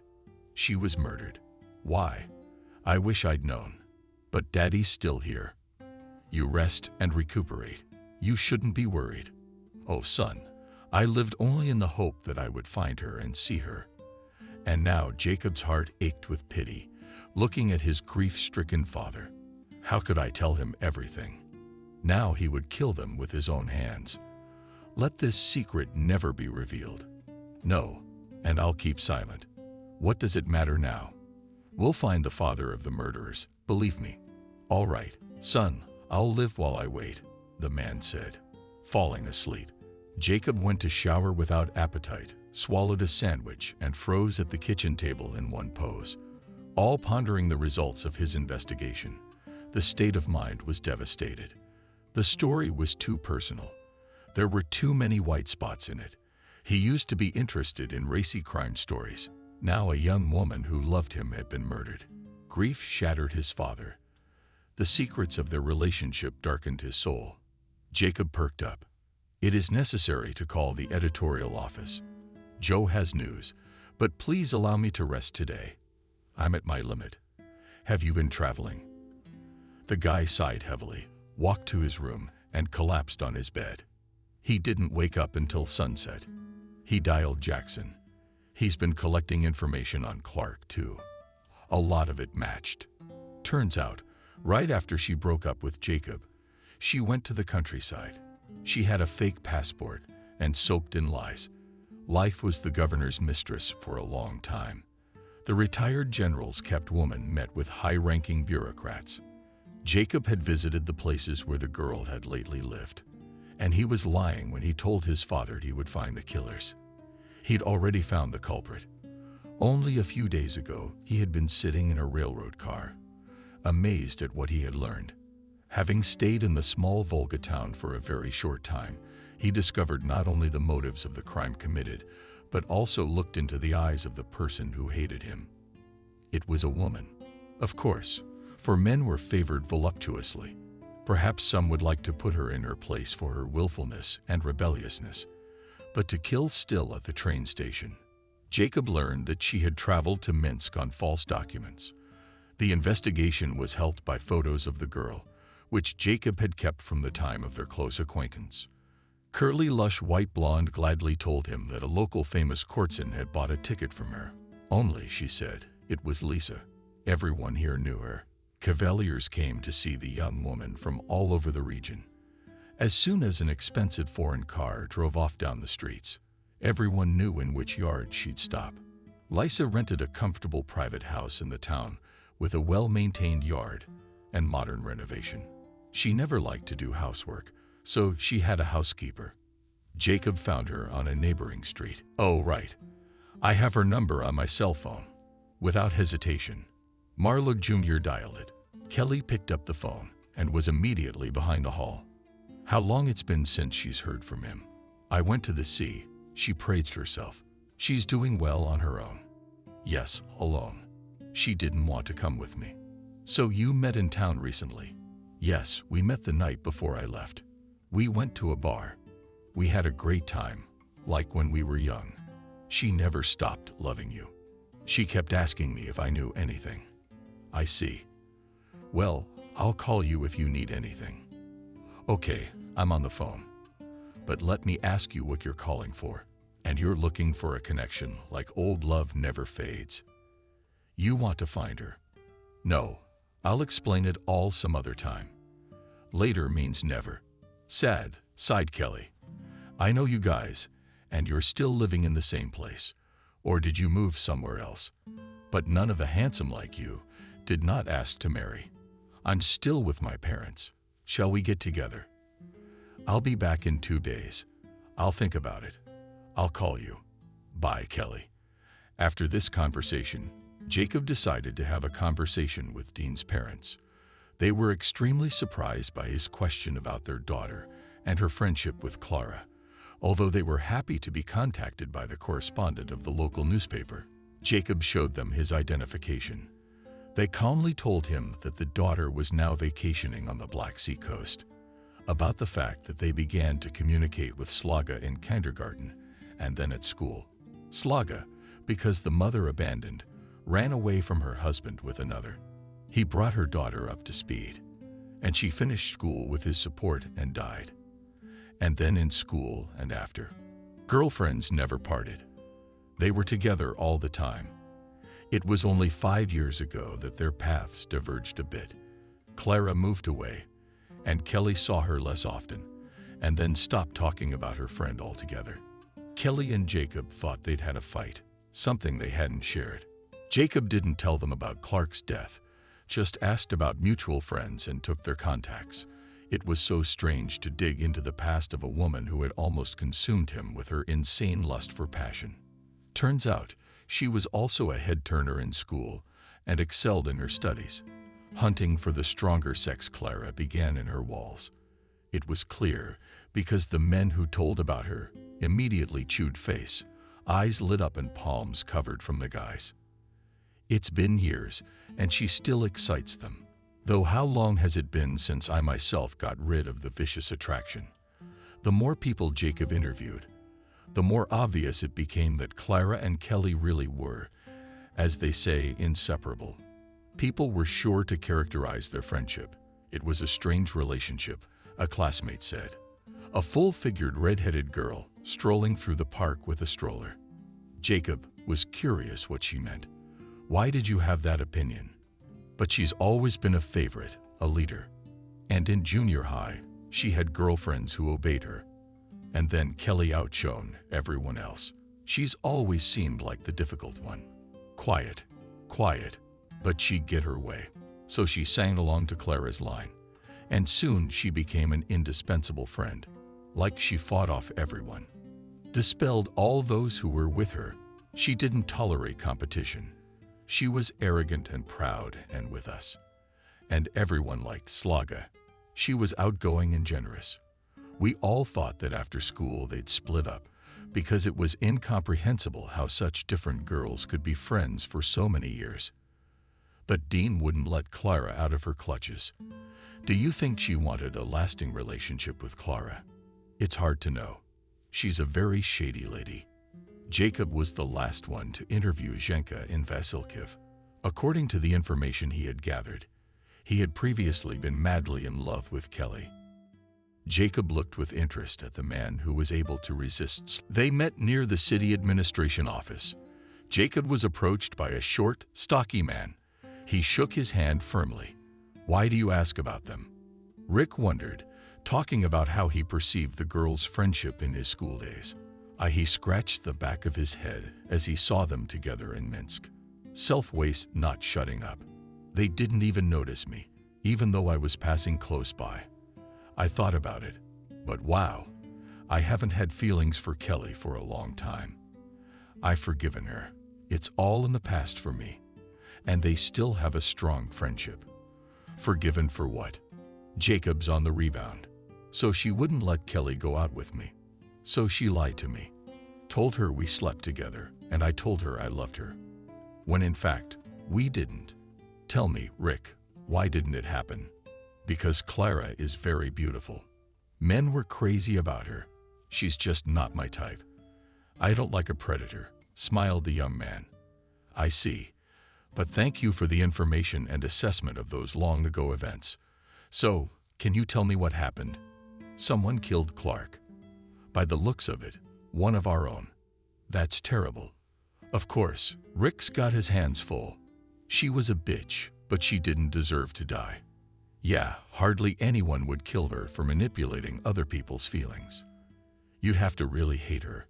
I haven't come across one yet, Jacob reasoned. But it's a good thing I didn't kill her myself. He thought. Yeah, she seemed to have more sympathy in class than Kelly.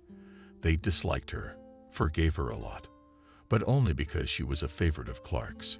She even complained to me once that she was fed up with the role and wanted to step out of her friend's shadow. But then we had a conflict, and I do not know about the further development of events. Jacob was suddenly disturbed by this information. Kelly had not given him the impression of a loyal friend before, despite the fact that he had seen her several times. Intuition told the guy that behind the innocent appearance of the girl hides not noble motives. He decided for himself that he would meet her at the station and digest her. Jacob personally called her back and played the interested in a date beau.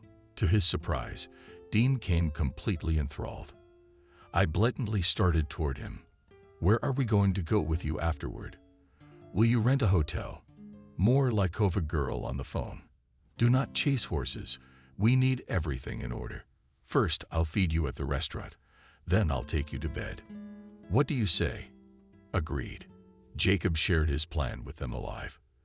They met in the evening in the city park. Let me back you up, James suggested.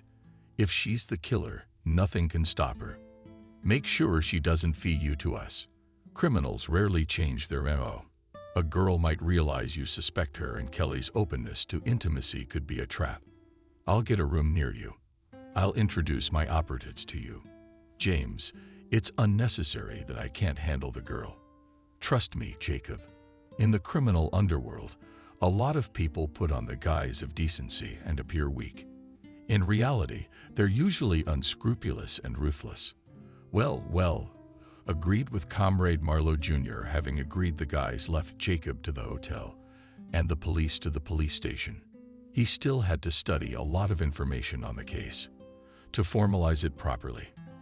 A day later, Jackson revealed to Jacob the new facts that his colleagues had dug up at Dean's place of residence. Jacob had no sooner finished his morning coffee in the hotel restaurant than the name James popped up on his iPhone. Jacob, I was right. These are the circumstances. Anyway, at the hospital where our suspect works, 6 young women OD'd in a month on her shift. Blamed it on them, like they weren't following doctor's orders. The victims were being treated for hypertension. Where'd they get it? Oh, in this day and age, diseases are getting younger. Her friend altogether. Kelly and Jacob thought they'd had a fight, something they hadn't shared. Jacob didn't tell them about Clark's death, just asked about mutual friends and took their "What's your diet?" Yeah, and stress isn't exactly a rash. The pace of life. So why would she take their lives?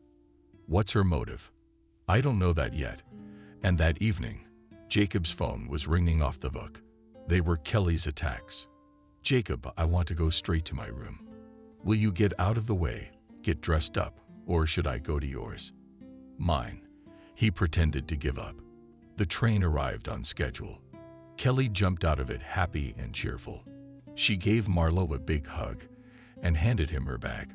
Oh, it was so hot in the car, Dean shared. All night long my eyes stayed shut. She looked adoringly at the guy, flapping her long eyelashes. It seemed before him a naive and pure girl. Her gentle gaze, pure blonde hair, clear, blue eyes, open smile, confused Jacob. What kind of conniving killer is she? Cunning in her own mind. Maybe, but she's not smart. She goes wherever she wants, like a chicken. He put his arm around the girl's fragile shoulders. Now you're sleeping all chilly in the room. There Kelly took a shower, changed her clothes, tidied up, and only then went down to the restaurant with Jacob. James was nearby. After receiving a text message from Marlowe Jr., he broke into the room. There was a gym bag on the floor. Things were scattered on the bed. His keen eyes stopped on a very expensive purse. What was on the nightstand? It was impossible to buy one on a nurse's salary. James carefully opened it and examined the contents. He found a vial of Jacob coffee. Well, of course, although it doesn't mean anything yet. Meanwhile, Jacob was looking intently at his companion. Yes, Clara. She was certainly far away. But she was not unattractive. Short in stature, blonde, and pretty. He cast a glance at her slender calves and saw in the ankle area behind the living. But apparently a recent scar. It was still pink, healed a few days ago. Noticing his gaze, Kelly tucked her legs under the table. Why are you hiding your pretty legs from me? If you're going to give yourself away, Jacob is going to give himself to me. Oh, that's me. I had a friend who was too pretty, and everyone paid attention to her exclusively. That's why I still have a complex. Jacob flashed in my head. Though I learned to love myself, the girl continued. Didn't Clara call you while you were at sea? No, but she's probably in her little town there. Did it ever occur to you to ask how your friend was doing? Oh, come on, Jacob. Like you don't know how stiff she is. She only communicates when she wants to. I'm used to it, and I don't take any unnecessary steps in that direction. Well, I knew you weren't interested in me, but in your ex-girlfriend. The girl was starting to get angry. Jacob filled his glass with champagne and interestedly looked at Kelly, jealous. You're wrong. It's been over with her for a long time. You can't live a human life with someone like her. You become a slave. How sad is your voice and your look now? Dean stated. You loved her after all. I was sick of her, answered the boy. That's more accurate. It's not love, it's an addiction. Let's get on with the summer and the food. He nodded at the waiter who brought the hot food. You'll still need your strength at night. He winked at the girl. After dinner, the couple returned to the room. Jacob skillfully portrayed passion, fiercely possessed Kelly. After the intimacy, the girl completely melted. She did not live in his arms and smiled blissfully. I've never had such a thing. You are an exceptional lover, quietly whispered she. I can be. Jacob grinned to himself. But that's one of those things. You can't praise yourself. No one will.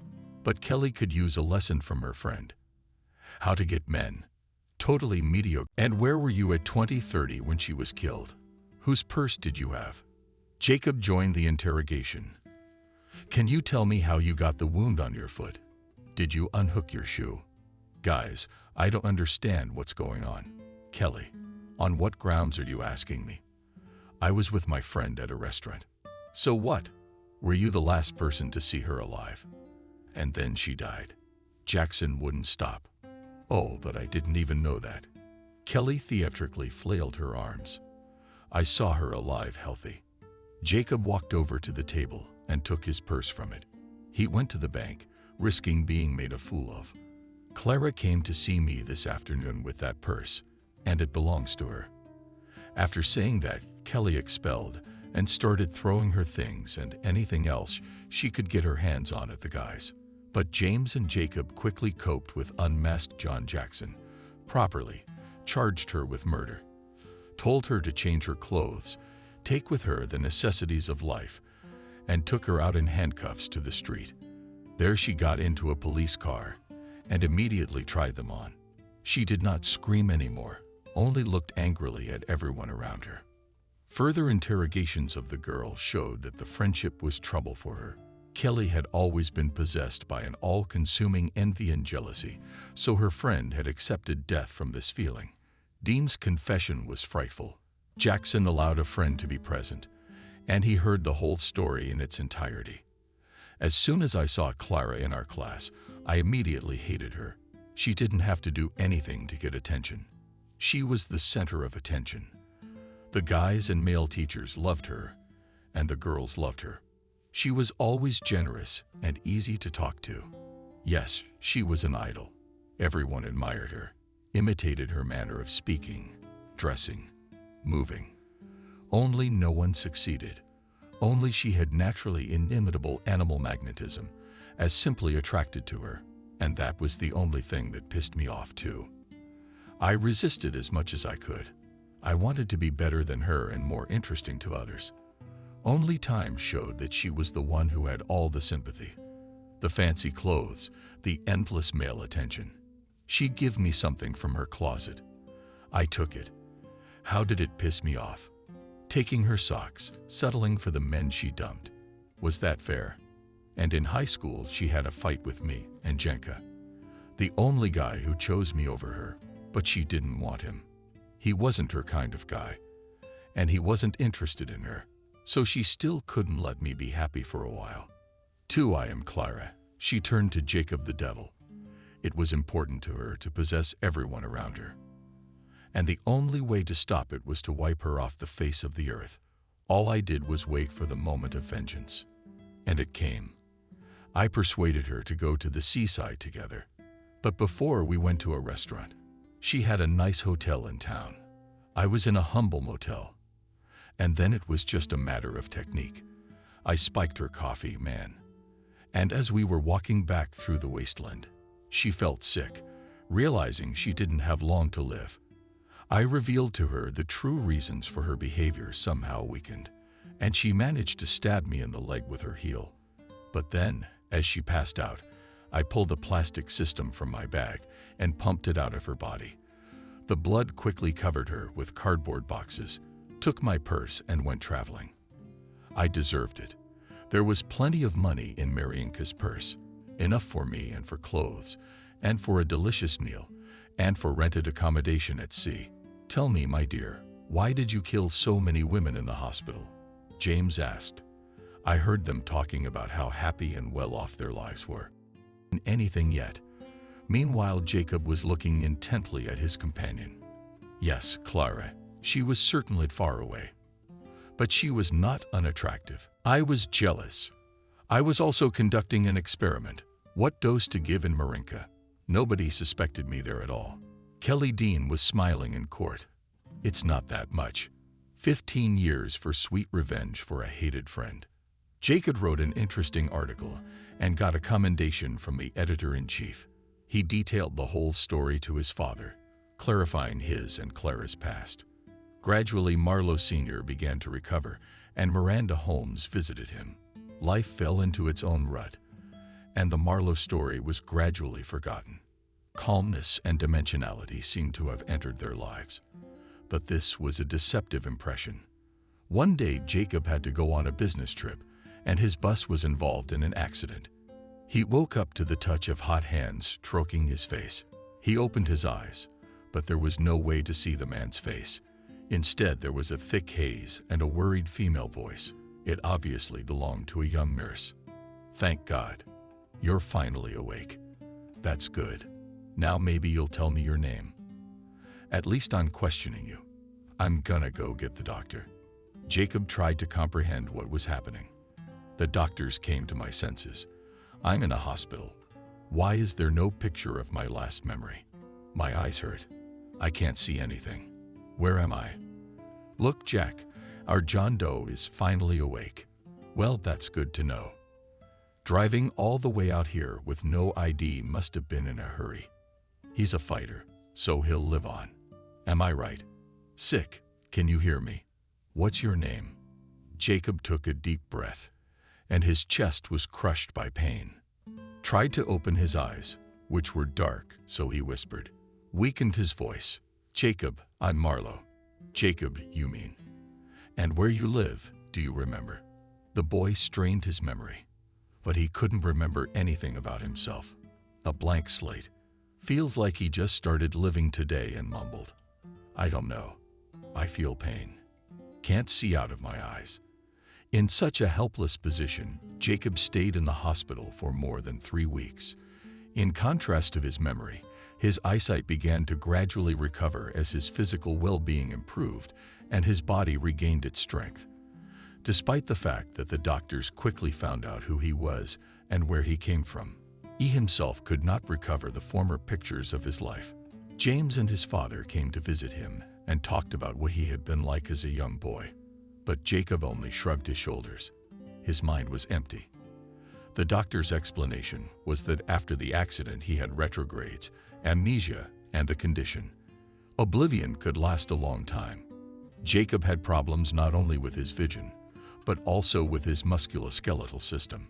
Multiple fractures meant he could only walk with a cane. His father took him home, and there Jacob was mortally bored with what to do. With his mind, he would do everything, but his body was limited in movement. His own existence seemed meaningless to him.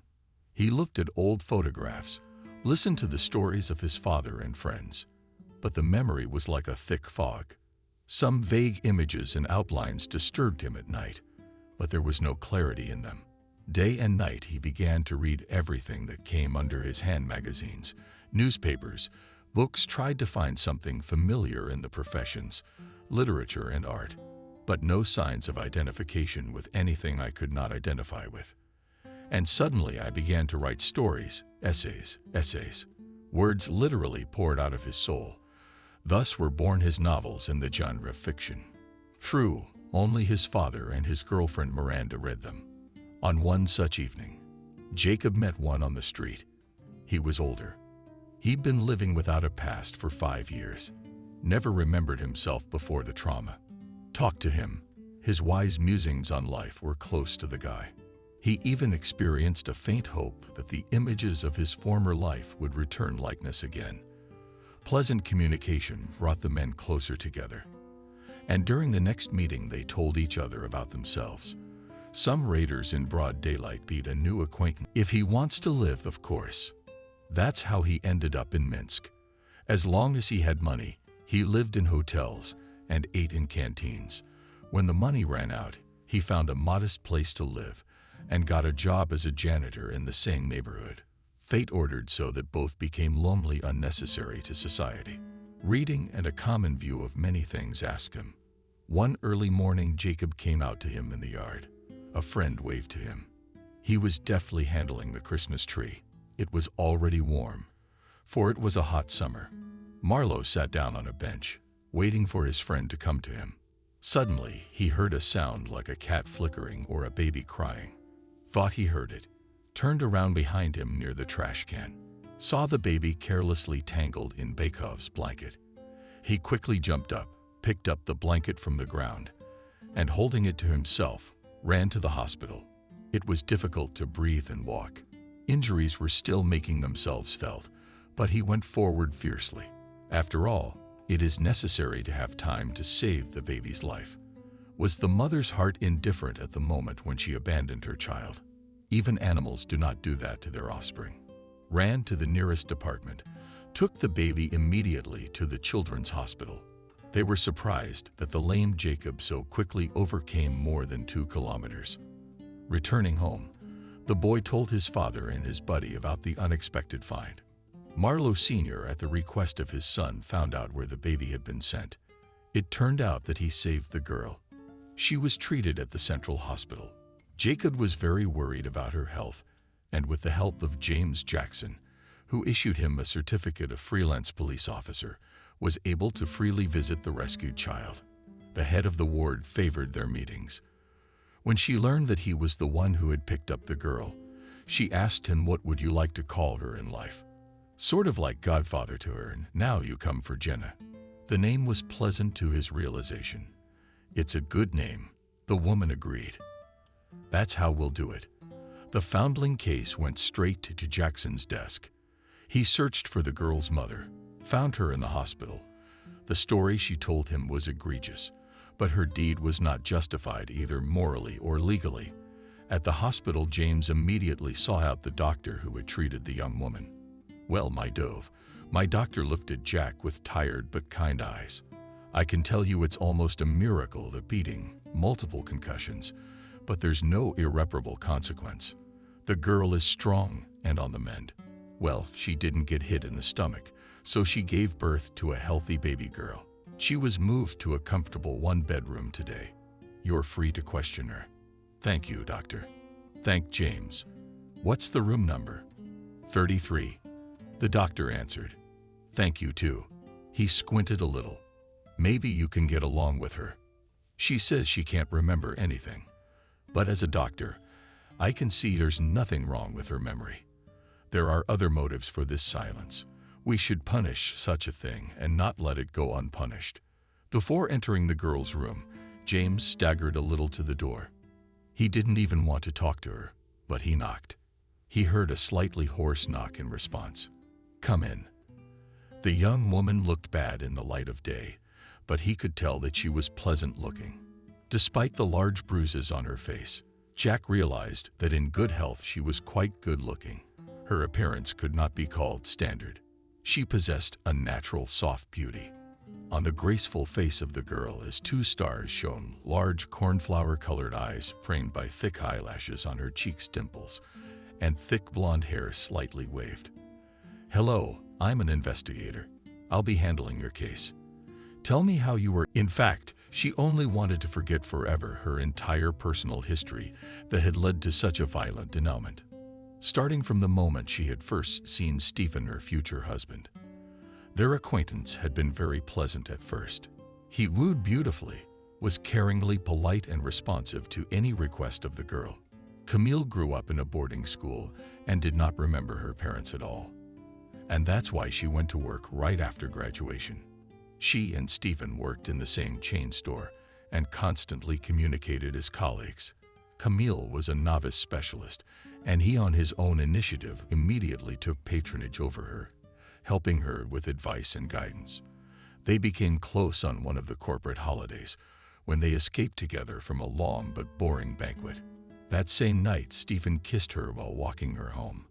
He courted like a real gentleman, was very bland and witty, gave small but nice gifts and flowers without occasion. Before Camille had time to remember, she found herself with him in the registry office, and as soon as she became his wife, their relationship ended. First of all, her husband forbade her to work. Then he audited her closet, threw out some of it. In the trash went short skirts and blouses with frank cleavage, fishnet lingerie, jewelry, and even cosmetics. Then Stephen began to disappear nights and waste money in the casino. His wife he did not allow to go to the nearest store, kept locked up, locked the apartment on the key, going to work or to a nightclub. He made scandals if she painted her lips without his permission, tore her underwear, and threw things off the balcony. Unfounded, accusing the spouse of lewd behavior. The man constantly humiliated his wife, tried to hurt with a word, reproached with a piece of bread. At the moment, when under the violent and mentally outbursts of his wife, Camille decided to leave her husband, she realized with horror that she was pregnant by him. The day she told her husband this, he beat her for the first time, deciding that the child was not his. Then the beatings became regular and more prolonged. Saving her unborn child, the young woman managed to escape through the back door of the women's clinic during a routine appointment to which Stephen accompanied her. She had her papers and some personal savings. A few days later, her husband found her at a close friend's apartment on the internet, beat her severely, forced her into a car, and drove her into the woods. At first, he probably wanted to burn her, as he doused her with gasoline, but then he just hit her over the head with a weighty board and threw her. There she heard her husband cursing her and wishing her death. Gathering her last strength, she took several days to get out of the forest slum. How had she managed it? She did not know. Ragged, hungry, beaten, and yet she didn't file a complaint against her husband. After the hospital, they wandered among acquaintances. Her husband wasn't looking for her anymore. He thought she died in the woods. Camille realized that if he found out that she was alive, sooner or later he would track her down and beat her to death. She was afraid for both herself and the child, so she decided to keep it a secret until she gave birth. Afterward, she dropped the baby off where Jacob found it. Jackson silently recorded her statement, "Don't you want your daughter back?" he asked. "No," the woman cried. She refused to give her up on the grounds that her husband would kill the baby girl with her. James instituted criminal proceedings against both of them. They were convicted and sent to a penal colony. Both spouses died there under unclear circumstances. The girl was left an orphan while her parents were still alive. Only Jacob could not leave an infirm child. He was attached to the girl with all his soul and knew a lot about her himself. How much she eats, how she sleeps, when she cries. When the baby got stronger, she was transferred to the baby house. He got a job there as a watchman, but he got the job done in a matter of months. He rebuilt his reputation as a top journalist. Life had given Jacob a gift. Though he had lost his memory, he was now a father. He was given a little girl to raise. He became her legal guardian. A daughter became an important goal. The father helped raise her, and he was thrilled with his granddaughter. He found faith in himself too. He settled down. Raising a baby girl, two men, was not easy, but they put in it all the love and tenderness on which only were capable. Grew up with her from diapers to school. They truly loved Jenna with that unconditional incommensurability and love that elevates a person above the ordinary. Their hearts were filled with unselfishness and pure thoughts. The little girl was able to give them true happiness, except that there was no mistress in the Marlowe house, and when it seemed hope was completely gone, fate gave Jacob another chance for personal prosperity. Beautiful, statuesque, accurately honest red-haired girl sat in the carriage of a fast train and leisurely drank hot sweet tea to the rhythmic clatter of the wheels. In Jenna's memory flashed pictures of the recent past. The bustling capital city, its noisy highways and bright night lights were left behind. Her soul was longing for the long-awaited meeting with her native land, cozy home, and caring mother. She lay down. Drama quickly piled up and enveloped the girl's consciousness, and she instantly fell into a deep sleep. She awoke to the unceremonious shouting of the conductor. "Citizens, passengers, wake up. The train is arriving at Minsk Station. Standing time is 3 minutes." Jenna, fearing the unpleasant stupor caused by sleep, and quickly packed her things in a sports bag. Outside the window flashed cityscapes and the train was beginning to break. Jenna stepped out of the carriage in the late afternoon, although it was still daylight. The station was empty. Only someone's face flashed in the window of the station and immediately disappeared. The girl took offense and sighed. How long had it been since she had been in Minsk? Moved on the way home. She went back to the past, to her childhood and youth. She remembered how she jumped on the sleepers and got a reprimand from her mother for such behavior. But this did not stop the girl and ride on the platform together with her friend Jenna Drusels and played classics. True, the station duty officer dispersed them, explaining that it was dangerous. But the bench with a comfortable backrest is special, wonderful, memorable. How many girls whose secrets she knows. Jenna took a seat. Her hand gently stroked the roughness of time, the planks. Here was the inscription preserved. Jenna plus Jacob. James had done it. He was in love with her, and she sympathized with Lech too. Now James was not the last person in Minsk. She read Jacob's article about his investigation of a terrible crime in the city, and it was committed by a girl out for revenge. What kind of terrible soul-crushing feelings are there? Jenna's been friends with Jacob since she was 5. Ran into their house, and the boy's father was serving another sentence. Jenna still doesn't remember him now. She saw him a couple times when he came home from prison. But then all Jacob's friends were asked to go home, and Grandma Valia cried, wiping her face with her apron and kissing her son on the top of his head. Then all together again. Lazar Paraski and the apple trees in their orchard. They played both hide and seek and catch up. Often James would join them. He was a terrible thug and a brawler when he was a kid. We used to go to school together over a small climb. It wasn't scary. After school, we'd walk on the playground, throwing their briefcases in a pile. Her father would take them for a motorcycle ride on a summer evening, if the mood struck him. Jenna thought that even now she felt the track and pressed James against it with every fiber of her soul and cell of her body, as she had once done in the cradle of that motorcycle. She liked to learn the physiology and anatomy of the human body, so she wanted to become a doctor at the age of 10. And in her youth, after reading Mikhail Bulgakov's novel Notes of a Young Doctor, the girl was finally confirmed in her desire. Despite the fact that Jenna had few illnesses and practically did not encounter doctors. As a child, the atmosphere described in the books was internally close to her. Already as a girl, she was ready for responsibility for someone else's life and health, treated all abandoned cats and dogs. She was interested in learning all the subtleties of this craft. And one more incident from her own life pushed her to choose her future profession. One day, she cut herself and a pustule appeared on her leg. Her mother took her to consult a surgeon. He, of course, prescribed treatment and dressings, and the girl often had to visit the children's polyclinic. She liked everything: their cleanliness, medicinal odor, white coats, and friendly nurses. After already in high school, the same surgeon came to their classes and told about his profession. After his speech, the desire to give themselves to this craft only strengthened. Perhaps it was the finger of fate, because even now she did not regret the decision that she chose the path of a doctor, but she really wanted to devote herself to children. Therefore, after the third course, she went into pediatrics, and when practice began on duty in the hospital, the girl realized that she had chosen a profession to her liking. She had very good supervisors who discerned in her the future luminaries of pediatrics. This, of course, was presented by them as irony. But Jenna had indeed fallen into the hands of a unique specialist.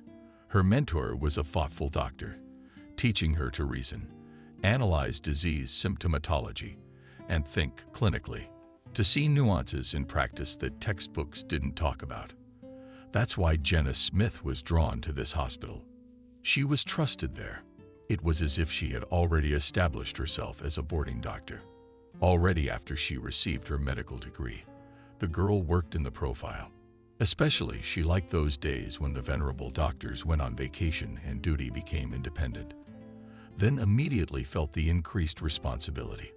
After all, under all the documents was not the name of the mentor, but her own. In general, she had no regrets about her choice. Professionally, she was growing, gaining experience, and was satisfied with everything. But her personal life did not work out. No, there were plenty of suitors, but only her heart was long occupied. Jenna's memories were interrupted. Her mom ran towards her across the tracks, worried and aged. "Jenna, what are you doing? I'm meeting you on the platform and you're not here." "Don't worry, I raided the memorials. You said you couldn't make it." The girl rushed to hug her. "Yes, my employee didn't show up. No way we're gonna do this. A hole in the fence to close." Vasilchikov, taking her mother under her arm, Jenna smiled broadly. "Even though she's changed, she still smells just as delicious. Herbs and milk. Mum's house is quiet all around, not that in a frenzied, ignoring Shield's priceless joys of life. Everyone's flying somewhere, all dazed. Their faces are stamped with universal importance, and in their eyes indifference to their neighbors. What can you do? The rhythm of the capital. At home, everything was as before. The same curtains, perfect cleanliness, the smell of freshly cooked fresh soup. Everything was the same. And what could change? As if hearing her daughter's thoughts, Cindy answers, "There's only no man in the house. It's hard to manage alone. But I don't need anyone after your father. You'll get some rest and we'll go and see him off. I've tidied up the grave. Mom and Aunt Rick Jackson. They live on Zareknaya Street. Where will they go? Everything suits them. The capital doesn't beckon with its lights. We pensioners have our own life. Gardens, orchards, and in the center there are houses like Marlowe's." "Here they are with excitement," asked Jenna. "Yes," the woman sighed. "He works as a caretaker at the orphanage. That's where James worked, while the girl he rescued was being cared for." "What girl?" "Oh, Jenna. Everyone here knows the story. I didn't tell you. You were so fond of him when you were young, and when he got a stepmother in the house, he forgot all about you. Somehow I got out of it. I knew then that we were no match for them. I guess she forbade him to be around you." "Really?" Jenna was surprised. "Not married," Cindy hastened to add. "After the accident, he lost his memory. He doesn't remember anything." Tears came to Jenna's eyes. How could it be? Why would a guy do such a thing? After such a message, the girl barely touched her mother's literate things, ate hastily and without appetite. She wanted to be alone. It was too sad news she had learned. Jenna got up from the table. "Thank you, Mom. Don't look for it. It's a culinary masterpiece. That you barely moved to this masterpiece." The girl's mother sighed. "I've been so excited about so many things. I'm going to walk to our school." Go, Jenna. Maybe your heart will calm down at home." As soon as the door shut behind her daughter, Cindy sank tiredly into a chair. Would Jenna have left here if it hadn't been for her unhappy love? Jacob had been the only one she had breathed since she was a child, and everything was going so well for them. And then, like a whisper, he just walked by like a stranger. And he had his eye on Jenna. I saw it. I'm a good judge of these things. It was like the Snow Queen in a book, like a guy's heart for a lollipop from a piece of ice. And Jenna walked along the forest clearing, breathing in the fresh air. Grasshoppers rolled merrily in different voices. Birds sang. The wind swayed the majestic crown of trees. Hearing the cuckoo, she stopped, decided to try the game, as in childhood. If it's even, then the wish will come true. And now I'm wondering if I'll meet the person I'm thinking about. I looked around. There was no one there. The old game didn't work. She was sadly reminded of the old days.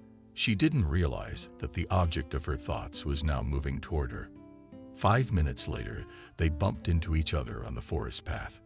He gazed intently at the young woman, and suddenly, like a flash, like an epiphany, all those stories of his life that James's father had told him about came alive, sparkled with warmth and vividness, and he realized why he had given his daughter that name. Because the relationship with Jenna was the purest page of his destiny. It was possible to remember them countless times they warmed and pleased, begged. Memory relegated him to the days of Marlowe and Smith's happy youth. I tell you again, if you don't stop making noise immediately, I will have you thrown out of class. I urge you to concentrate. Final exams are coming up. Jana Vladimirovna, the physics teacher, corrected her glasses with Poland on the tip of her nose and continued explaining a new topic. The door was ajar to the classroom. Slowly surfaced breasts, and then dimensional bodies. Kathy, the headmaster. "Excuse us a moment." Adriana. She walked to the back of the room. "There in the courtyard of Jackson High School you were catching." She turned to the students and pointed to James, who had entered with her. "Please love and pity him. Starting today, I'm taking him under my control. If you skip class, you'll have to deal with me." Jackson said hello, scrutinized his classmates, and made his way to a vacant back desk. "But you're a fruit." Jacob winked at his friend. He shrugged indifferently and nodded to the girl.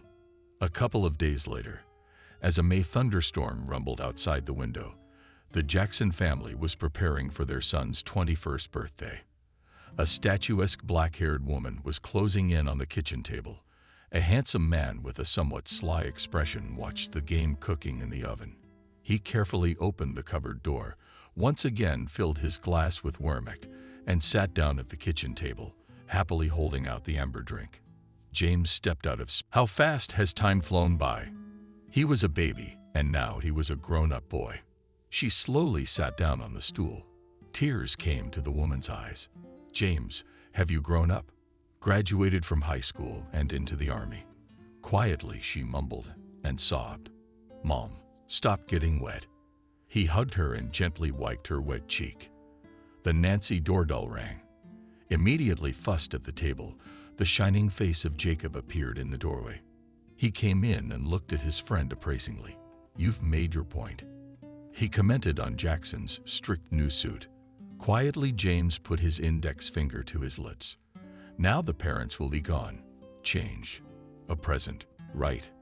He explained. I don't want to offend. Jacob nodded understandingly. How's the chicken? Nancy shouted toward the kitchen. When Rick heard his wife's voice, he rummaged around the kitchen with a glass in his hand. Finally, he set it down behind a flower pot on the windowsill and walked into the hall. His wife looked up at him. Yes, a cooked game, she said. Rick stepped in and shivered, allowing his wife into the kitchen. She opened the oven, pulled out a baking tray. The crust was covered with a pink-brown crust. The sweet smell of meat and seasonings filled the room. It was done. She turned off the stove, then took a ravioli and a bottle of Wermack from the cupboard and silently handed it to her husband. But all the guys turned. She turned to Jacob and James. Make your own mashed potatoes. You'll be splitting up. Knock on the wrong door. She opened the door and walked out of the house. Nancy was called out by her husband. Why did you turn around? She forgot to take off her apron. Nancy laughed, took off her apron and threw it over her head. Her spouse sidestepped the grinning boys. Jacob deftly caught it on the fly. Soon the cake arrived with the delivery. Accepting it, James bowed theatrically. Thank you heartily for such an appetizing birthday present for my best friend. May it be yours. The bakery clerk was startled and hurried to close the front door. James went back to the apartment, went into the hall, and put the cake on the coffee table by the window. Then drained the water off the potatoes. I'll have the potatoes, he called Marlo over. And I'll go and change my clothes. On the whistle and under the nose rhythmically melody. Jacob smoothly opened the refrigerator, took out milk butter, and plunged into the process of cooking mashed potatoes. When the dish was done, he tangled the pot tightly in a terry towel, grinned contentedly, and headed over to his friend's house. James had already changed into a dark blue Empire, tight blue jeans, and was triumphantly retrieving 2-liter bottles of vodka from under the couch. Jacob whistled happily. And I thought I'd have to settle for a crown. How did you manage? Did your father show solidarity? James handed the bottles to Jacob. He's a world-class entertainer. Jacob winked at his friend, went into the hall, and put the bottles on the table. Insistently assertive, the bell rang. James headed for the front door and opened it from the threshold. The guests gave a friendly shout of happy birthday. Happy birthday. Thank you. James bowed playfully, rolling the whole thing up. The noisy crowd barely fit in the narrow hallway. James immediately rushed over to the tall, slender brunette, Sveta Maxikova. He helped her take off her windbreaker, placed it on a hanger, and sat down carefully, removing her shoes from her flawless feet. The classmate tipped her head slightly. Sveta laughed contentedly. James stood up. She wrapped her arms around his waist and lightly touched her lips to his cheek. The young man, then closing her arms, confidently took him under her arm, and they walked to the table. And Jacob accepted the clothes from his companion's John. And looking at the filled hanger, he walked to the bedroom, folded the jackets on the sofa, and returned to the guests. They were rattling their plates in friendship, pouring themselves cold appetizers.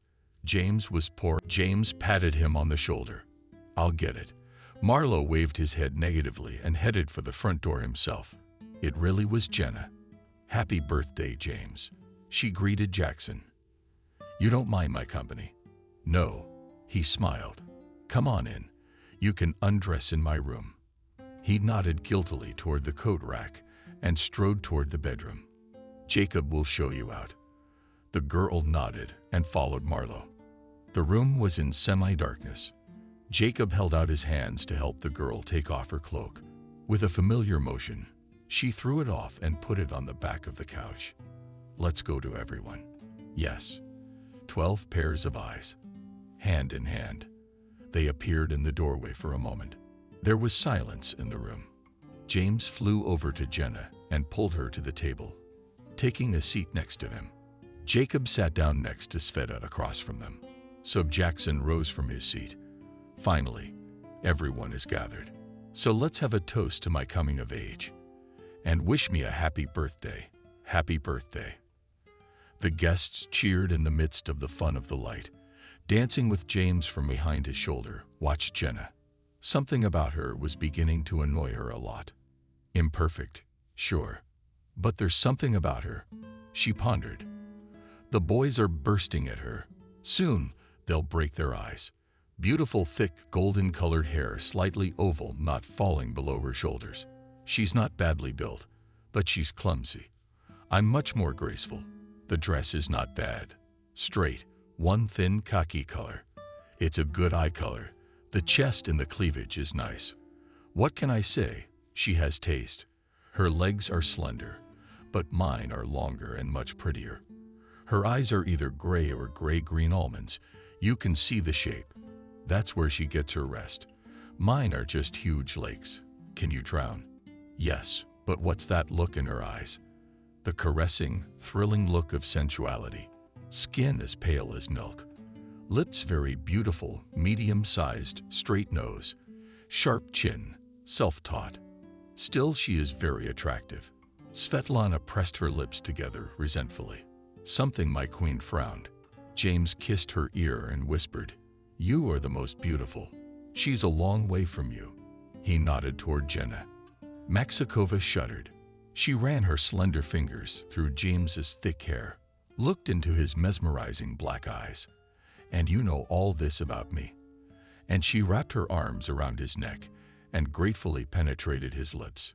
He responded to the girl, but he himself furtively still admired Jenna. What a thing Zamora was, and how had she blossomed. A sweet, luscious, young girl, but too right. What to do with her? Jacob couldn't help but admire the girl from childhood together. It wasn't until recently that he realized who she had become to him by her eyes. An open smile, an infectious laugh. Literally, everything about her seemed warm and familiar to him. He stood up and asked Smith to dance. But the tune suddenly ended. James quickly jumped to the music center, set a new track, and the music spilled into the room. That clever rascal, drowning out the human voices. Jacob put his arms around Jenna. Her closeness made him feel infinitely happy. She tossed mismatched hair over her face. Jacob said slightly audibly, "Your hair smells of the summer variety." "Really?" She looked embarrassed. "You don't like it?" "No." He gently touched her lush curls with his hand. "Do you like it?" "Very much." The girl laughed softly, and Jacob felt that she relaxed in his arms. The girl, swaying to the beat of the music, rolled in the palm of her hand a delicious pink apple. She looked at Jacob with Jenna and smiled contentedly. The feeling that had erupted between them pleased her. Sure, a smile plays across his face. He gets up from the table, walks over, touches my neck, gently runs his fingers through my hair. There is no peace next to James. Girls are crazy about him, and so am I. I'm in love with his searing black eyes and hair the color of a crow's wing. His humor, his plasticity. I'd tear anyone apart. If she wants to take him away from me. Jenna. All right. That's it. I mean, you gotta admit it to yourself. Good girl. The girl, in an impulse, hugged James, pressed tightly against him. A small shiver shook her body. Abruptly, she took a big bite of apple. Droplets of juice appeared on her lips. Sveta looked at James, and in her blue eyes danced the fires of fierce, all-consuming passion. The music ended. Jacob and Jenna stood in the middle of the room, unable to look away from each other. Then they sat down at the table, and without paying attention to others, enjoyed each other's company for the rest of the evening. By midnight, the guests began to leave. James, who had been drinking a lot, came up to Katya and took her hand. "I've decided to see you off after all, baby." He staggered a little. The girl gently withdrew his hand and waved her head negatively. "No, I'm with Jacob. Let's go retired." Sveta chuckled, holding out his jacket to him. James slung it over his shoulder swaggeringly, clapped his friend below his back, and followed the others outside. Jacob helped Jenna put on her coat, and they went downstairs. The street smelled of rain and spring freshness. The girl took Marlowe under her arm And if we get that prologue back, she extended her arm, we'll be at my house in 10 minutes. I know a longer way. Jacob winked at the girl. Normal heroes always take a detour, she laughed. All the way they chatted, and Jacob caught himself thinking that he was easy with this girl, carefree, simple, and heartfelt. And so the newfound happiness did not last long, for then Clara burst into his life, wrapped up in his vicious passion. She stole his father and his only love from him. Jenna, of course, hurriedly left the city, went to Moscow. There she entered the medical school. In general, he lost her. Along with happy memories, Jacob was covered with a dark past. That he spent with Clara about it, he now could not think without disgust. Away. He didn't want to drown in it again. He was admiring. Jenna hadn't changed at all. Even better now. He stepped closer, her hair smelled the same. Her eyes looking at him with the same love. No, it can't be. Am I dreaming? I just came for 3 days. I haven't been away for almost 4 years. My mom was scolding me. How are you doing? Jenna pretended not to know about Jacob's problems. He acted like he didn't have a blackout. It's okay. Let's go for a walk. I live with my dad. And I have a daughter, and he has a granddaughter who's heard about this story. What a horror. Well done. You did the honorable thing. I guess we're responsible for those we tame. What's her name, Jenna? Oh, great. So we're namesakes. Yeah, Jacob smiled. You'll get to know her. Anyway, they walked hand in hand for a long time, like they used to. They reminisced a lot about childhood and youth, laughed a lot, especially long laughs about how he would walk her home, choosing the long way around to be near her longer. Jenna noticed that Jacob was limping, but still did not ask anything. He opened up on his own. He told how he had miraculously survived the accident, how he had been treated in the hospital for a long time, and then spent a year recovering. With pain in his voice, he told about how he had found the girl. And then suddenly he asked, "Are you married?" "No," laughed Jenna. "I have not met someone like you," and blushed. Jacob pretended not to notice the embarrassment of the girl and hiding, seized by his excitement, said goodbye at her house. "But it's okay for now. I'll see you around." Her eyes are either gray or gray-green almonds. "I see your mom.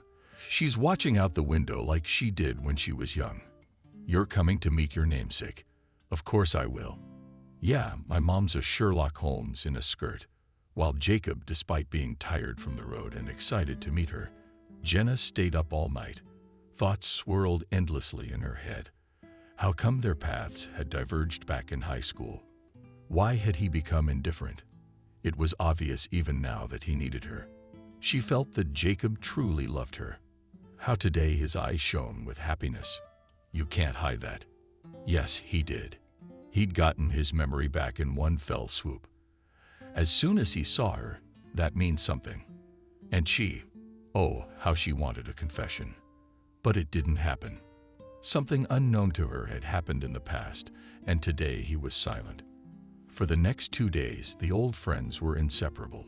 Little Jenna joined their company. They took many walks in the forest belt, picked strawberries together, counted cuckoos and shrieks together, and laughed. They were good together as they had been long ago in their school days. Daughter Jacob in such an atmosphere felt at ease, as if in the company of peers. But it was. Jacob and Jenna immersed themselves in their happy childhood. Jenna's mother, when her daughter ran home for a snack, she just shook her head. And when she was about to walk her to the night train and heard that Jacob was going to do it, she took a little offense, but only a little, because she understood. They stood on the platform, hushed, watching the approaching train. Jenna's heart plummeted somewhere downward. She grabbed Jacob by the neck. "I've always loved you alone." Jacob kissed her back long and tenderly. "I know, kitten. I just realized everything too. Only now it's probably too late." Jenna didn't answer him. She got into the carriage all the way back to the capital. Only nothing went well for her there. And in a month she was rushing to Minsk again. When the train approached the station of her childhood, she saw a young man sitting on the very bench boldly labeled Jenna, plus Jacob took a closer look, and Jacob jumped off the foot of the carriage, rushed to meet him. And he was already limping a little too, and rushed toward her. "Did you not leave here for a month?" The girl whispered in his ear. "Yes, I waited." He laughed and hugged Jenna tightly. "I felt today that you will come back, and I will not let you go anywhere now." Jacob hugged the girl even tighter. "Let's go, my love." Tears of joy spurted from Jenna's eyes. They flowed down her cheeks, and Jacob tried to stop them with his kisses, saying, "Come on, Jenna, we're together now. It's okay." And taking hands as in the good old days, and immediately went to his house. Dazed with happiness, we didn't talk the whole way. And what to say when everything is clear? It was very good for the two of them. Passion. The music ended. Jacob and Jenna stood in the middle of the room, unable to look away from each other. Then they sat down at the table, and without paying attention to others, enjoyed each other's company for the rest of the evening. By midnight, the guests began to leave. James, who had been drinking a lot, came up to Katya and took her hand. "I've decided to see you off after all, baby." He staggered a little. The girl gently withdrew his hand and waved her head negatively. "No, I'm with Jacob. Let's go retired." Sveta chuckled, holding out his jacket to him. James slung it over his shoulder swaggeringly, clapped his friend below his back, and followed the others outside. Jacob helped Jenna put on her coat, and they went downstairs. The street smelled of rain and spring freshness. The girl took Marlo under her arm. "And if we get that prologue back," she extended her arm, "we'll be at my house in 10 minutes. I know a longer way." Jacob winked at the girl. "Normal heroes always take a detour," she laughed. All the way they chatted, and Jacob caught himself thinking that he was easy with this girl, carefree, simple, and heartfelt.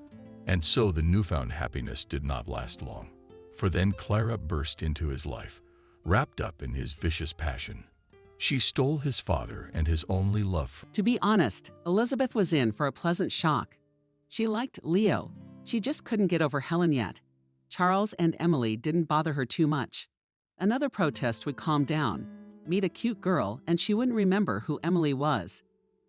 Molly and Emily were standing on the balcony. "Molly, why haven't I heard anything about Leo? Come on, girl, tell me where you got it. Why is Elizabeth reacting so strangely to him? He's a decent young man. Doesn't she like him again? Oh, I've done so many things." And Molly told the whole story. "Damn, that's a shame, Helen. I didn't see it." "Emily, what's your 46? Oh, come on. I don't have anything with your brother. I don't mess with kids. It's just a show for Grandma. You're setting a bad example for your brother. I'm the pilot today. Remember that fortune teller I told you about? It's weird, but it's coming true more and more. She said they're trying to control me, but they don't know what I want. That's right up my grandmother's alley. She genuinely wants me to be happy, so she tries to keep me out of trouble. She chooses where I go to school, where I work. Not because she wants to control everything and dictate who should live how. She's trying to keep me from making mistakes. But who and when has someone else's experience ever taught anything? The only thing that can teach you anything is the bumps you've made yourself. Yeah, Emily, you're already the jumping expert. Tell me about it. My friend's got a lot of stuff to put away. What else? The fortune teller said it hasn't come true yet. Well, there must be some secret to know, like you don't know the most important thing about yourself. How can you not know something about yourself? Of course, I'm not a perfect girl, with surprises grandmother did not earn, but what grew, that grew. I've been living with myself all my life. What I may not know about love the fortune teller didn't tell Emily. It's been so many years. I don't remember. It was like something you don't see right away, or you don't see right away. What love? I was 10 years old. Here, so much for love. You didn't see Leo right away. Well, tell me if you like it. I do. I do. But that doesn't mean anything. I don't know who else you haven't seen. Leo's not talking. Would you at least say something? What did you say? I don't know. Elizabeth saw the guests off, smiled, and said kind words. It's good that gathered all the secrets became less, and then live each their own life, and do not tell her. Even if she can't influence anything, at least she'll know about it. She's gotten old. It's time to pass on the power. Let someone to look after the young ones who jump out of themselves just to prove their independence. Kevin held on to it. We need to have a little talk. Molly came out with Leo and Emily. Charles jumped out next. I'll walk Emily out. Chuck, baby, go to Grandma. You asked me to help. I did. That's all we agreed on. You walk me home now, and then I'll have to walk you home. Molly intervened. Emily, my brother, a serious, smart man. Remember, he saved you and me. Why do you think he's a boy?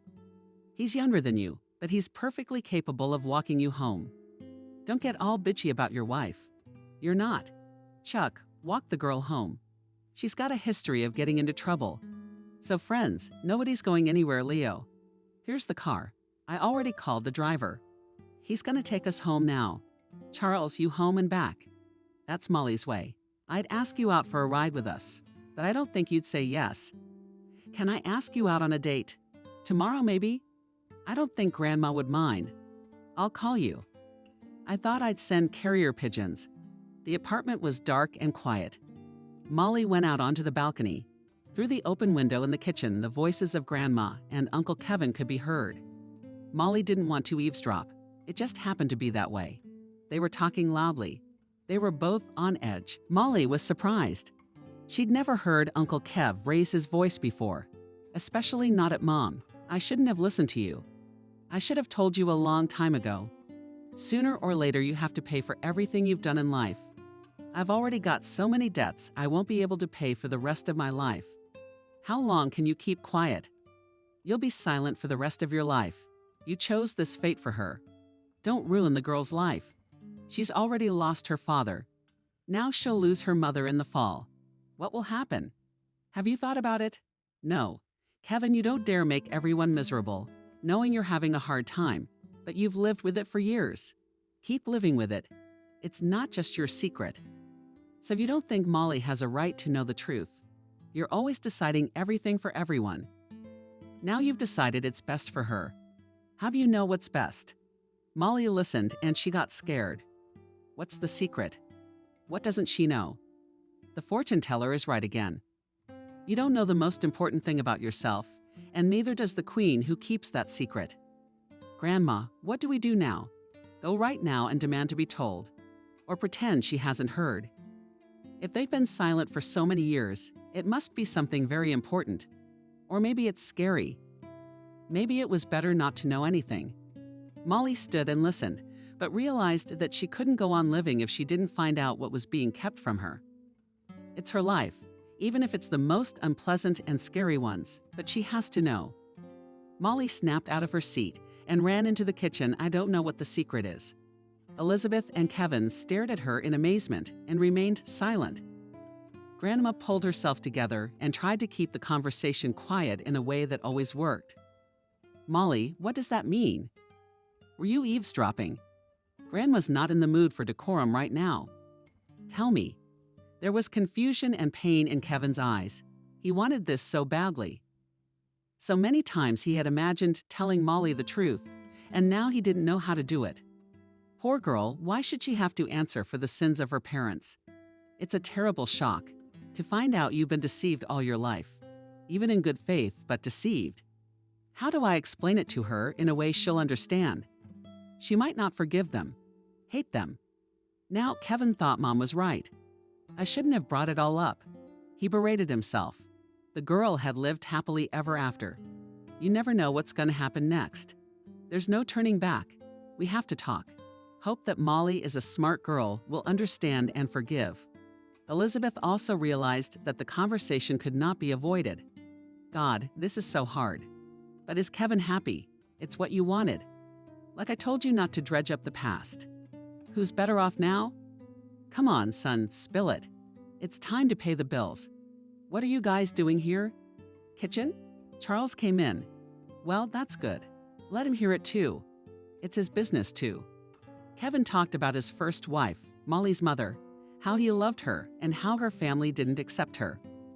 talked about what he'd been through since her death, tried to explain why he gave up his daughter, told about the terrible longing that made him travel all over the world just to forget, not to remember. But the longing never went away. After Eugene died, it got worse. He saw Molly grieving and could not tell her that he was the father.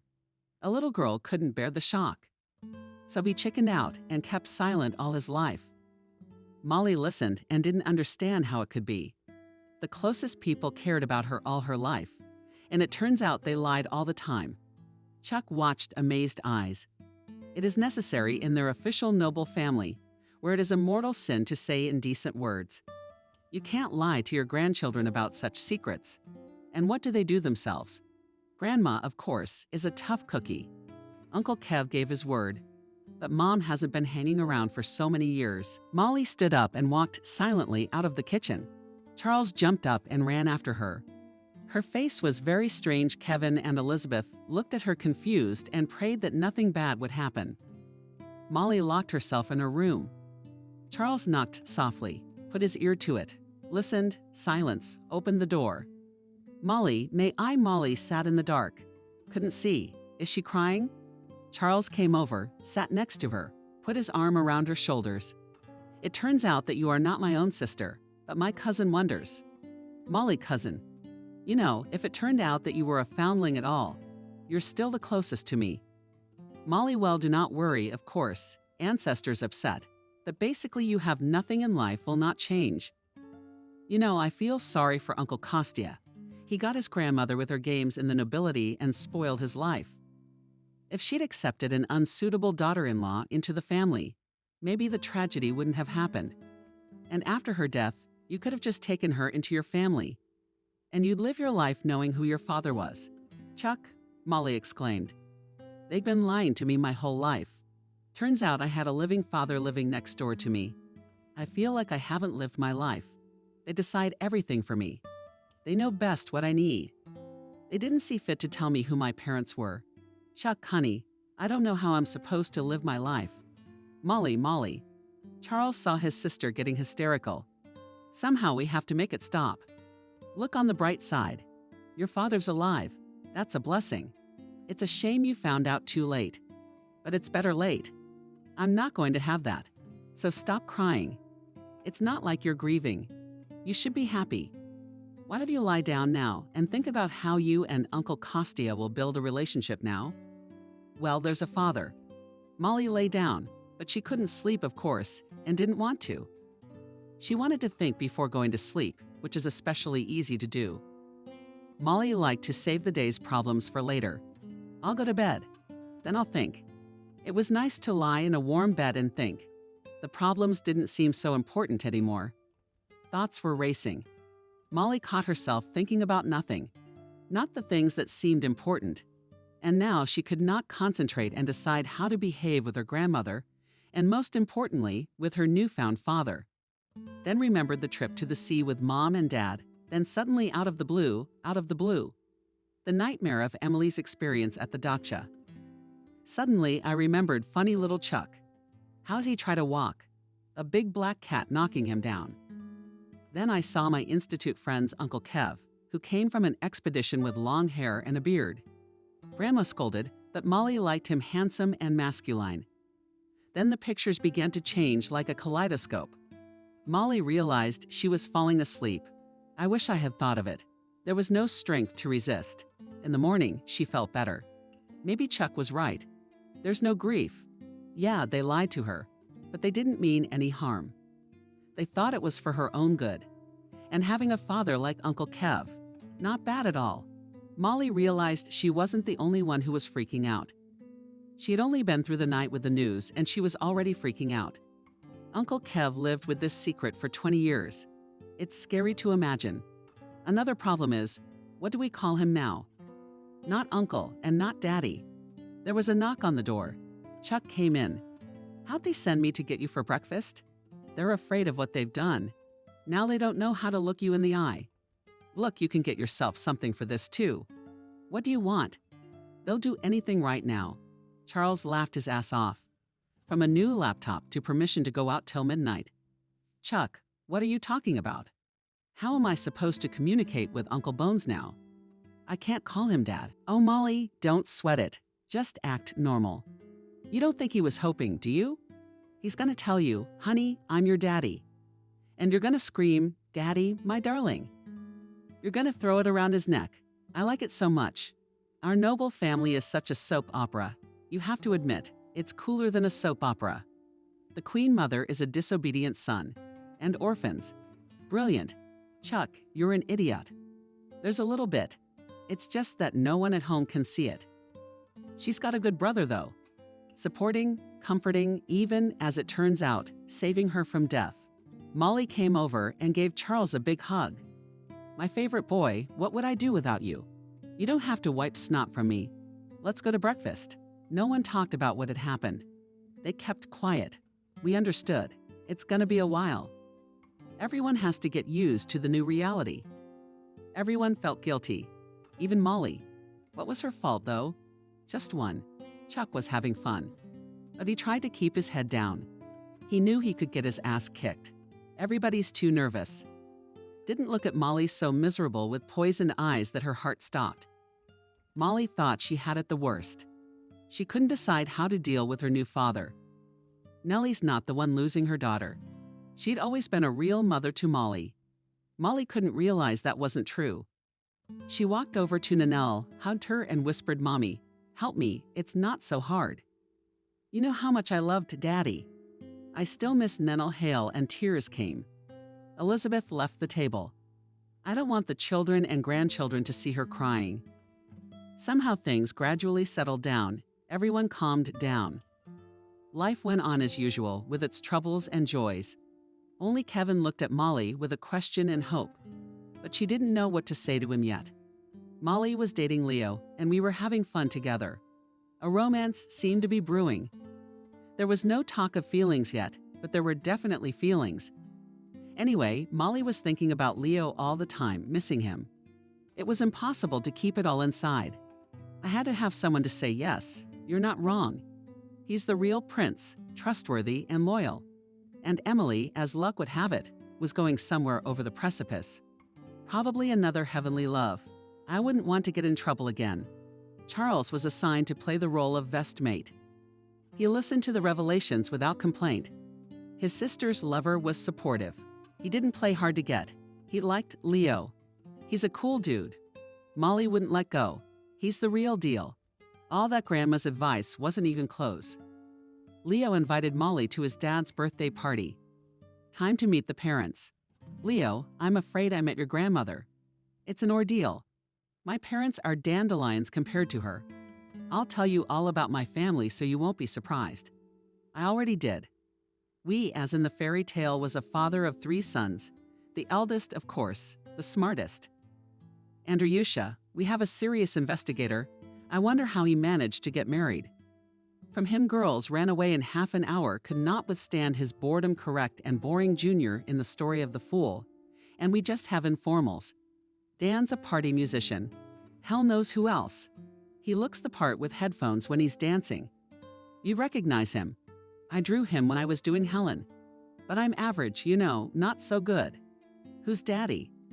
My dad is a brutal man, a former car racer, now a solid businessman. And my mom is a goddess that a cool car racer worships all his life. Happy they're one love for life. That's what I want. Maybe you shouldn't bring me to your birthday party. Let's do it some other time. No, that's the day. My wife's always bringing her girlfriends. My mom's been nagging me about meeting someone. She's always trying to get me married. If I don't come alone, they'll be happy to have me. Molly was stunned. Excitement made her stutter for some reason. When we got to the house, I couldn't get out of the car.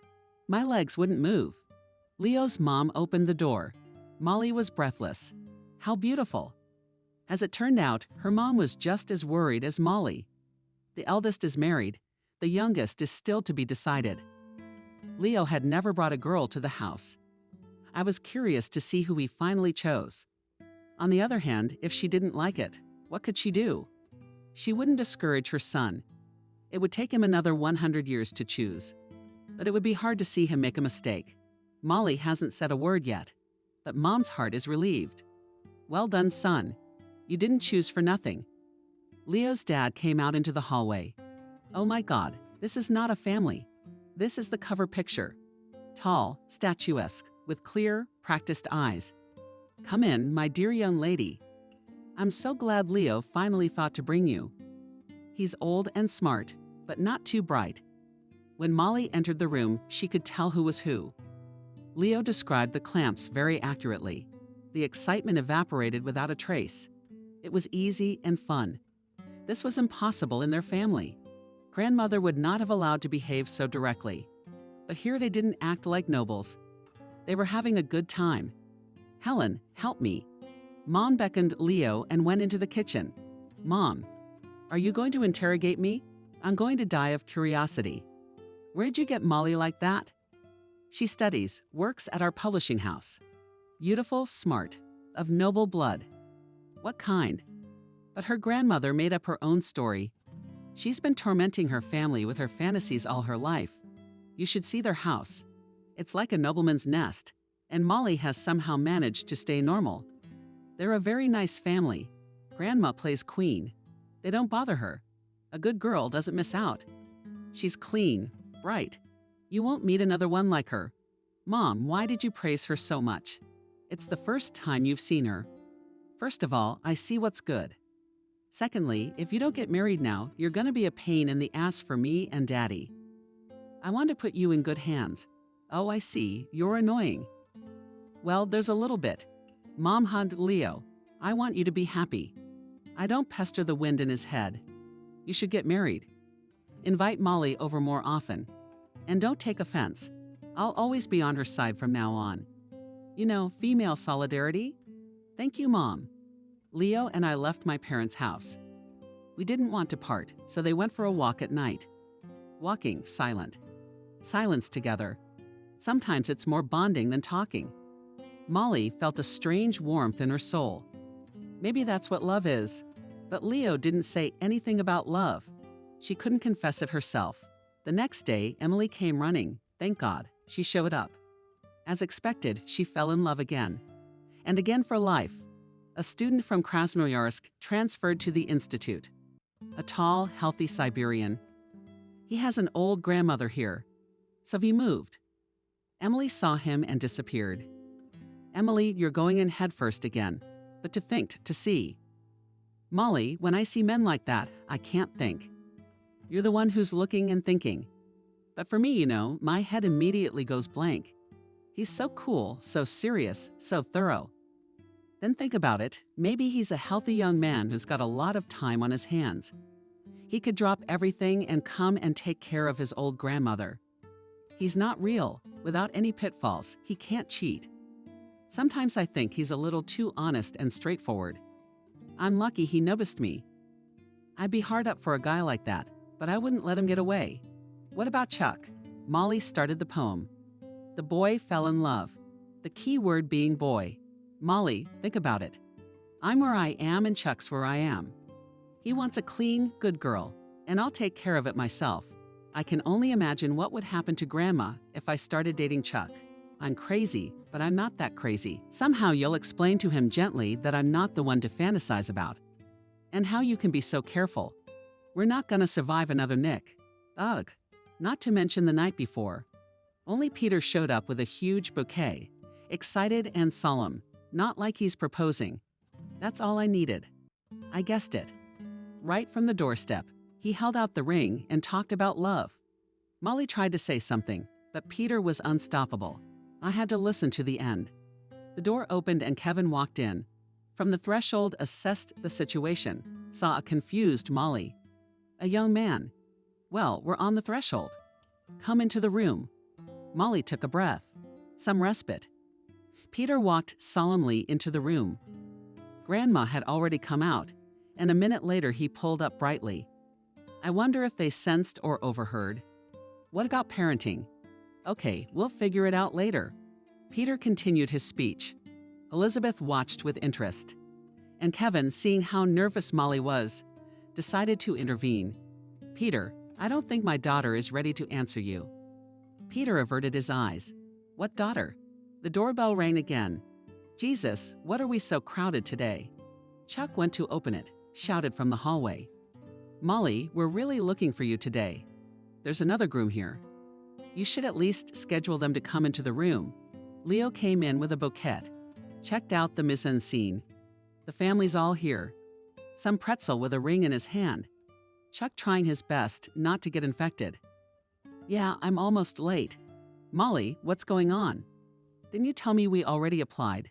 Charles couldn't take it anymore.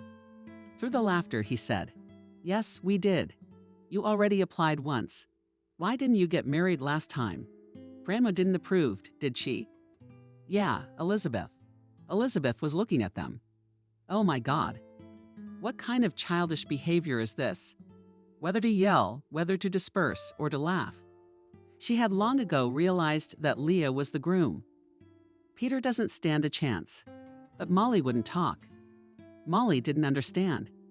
Is this a continuation of the game? What kind of statement? Last time they lied to piss off Grandma. Now why does she love Leo? He's playing again. Peter was more honest. He came and proposed. Leo realized what was going on with Molly. She can't hide her feelings. Her face was bewildered and disappointed. He went to Kevin. "Kevin Marksman, I'm a little confused. I didn't expect to see a young man with a ring. I actually came to see you. I wanted to ask you for your daughter's hand in marriage. I thought I should ask you first. I'm very fond of Molly, and I want her to be my wife. But before I proposed to her, I wanted you, Elizabeth, to agree. Molly loves you very much and will not go against your will. Yes, I don't mind. Just what Molly says. It's up to her. Molly, will you marry me? I love you very much. I've met Elizabeth, and they don't ask me, but I don't mind either. My beloved grandmother, father, and little brother. I think I'm getting married.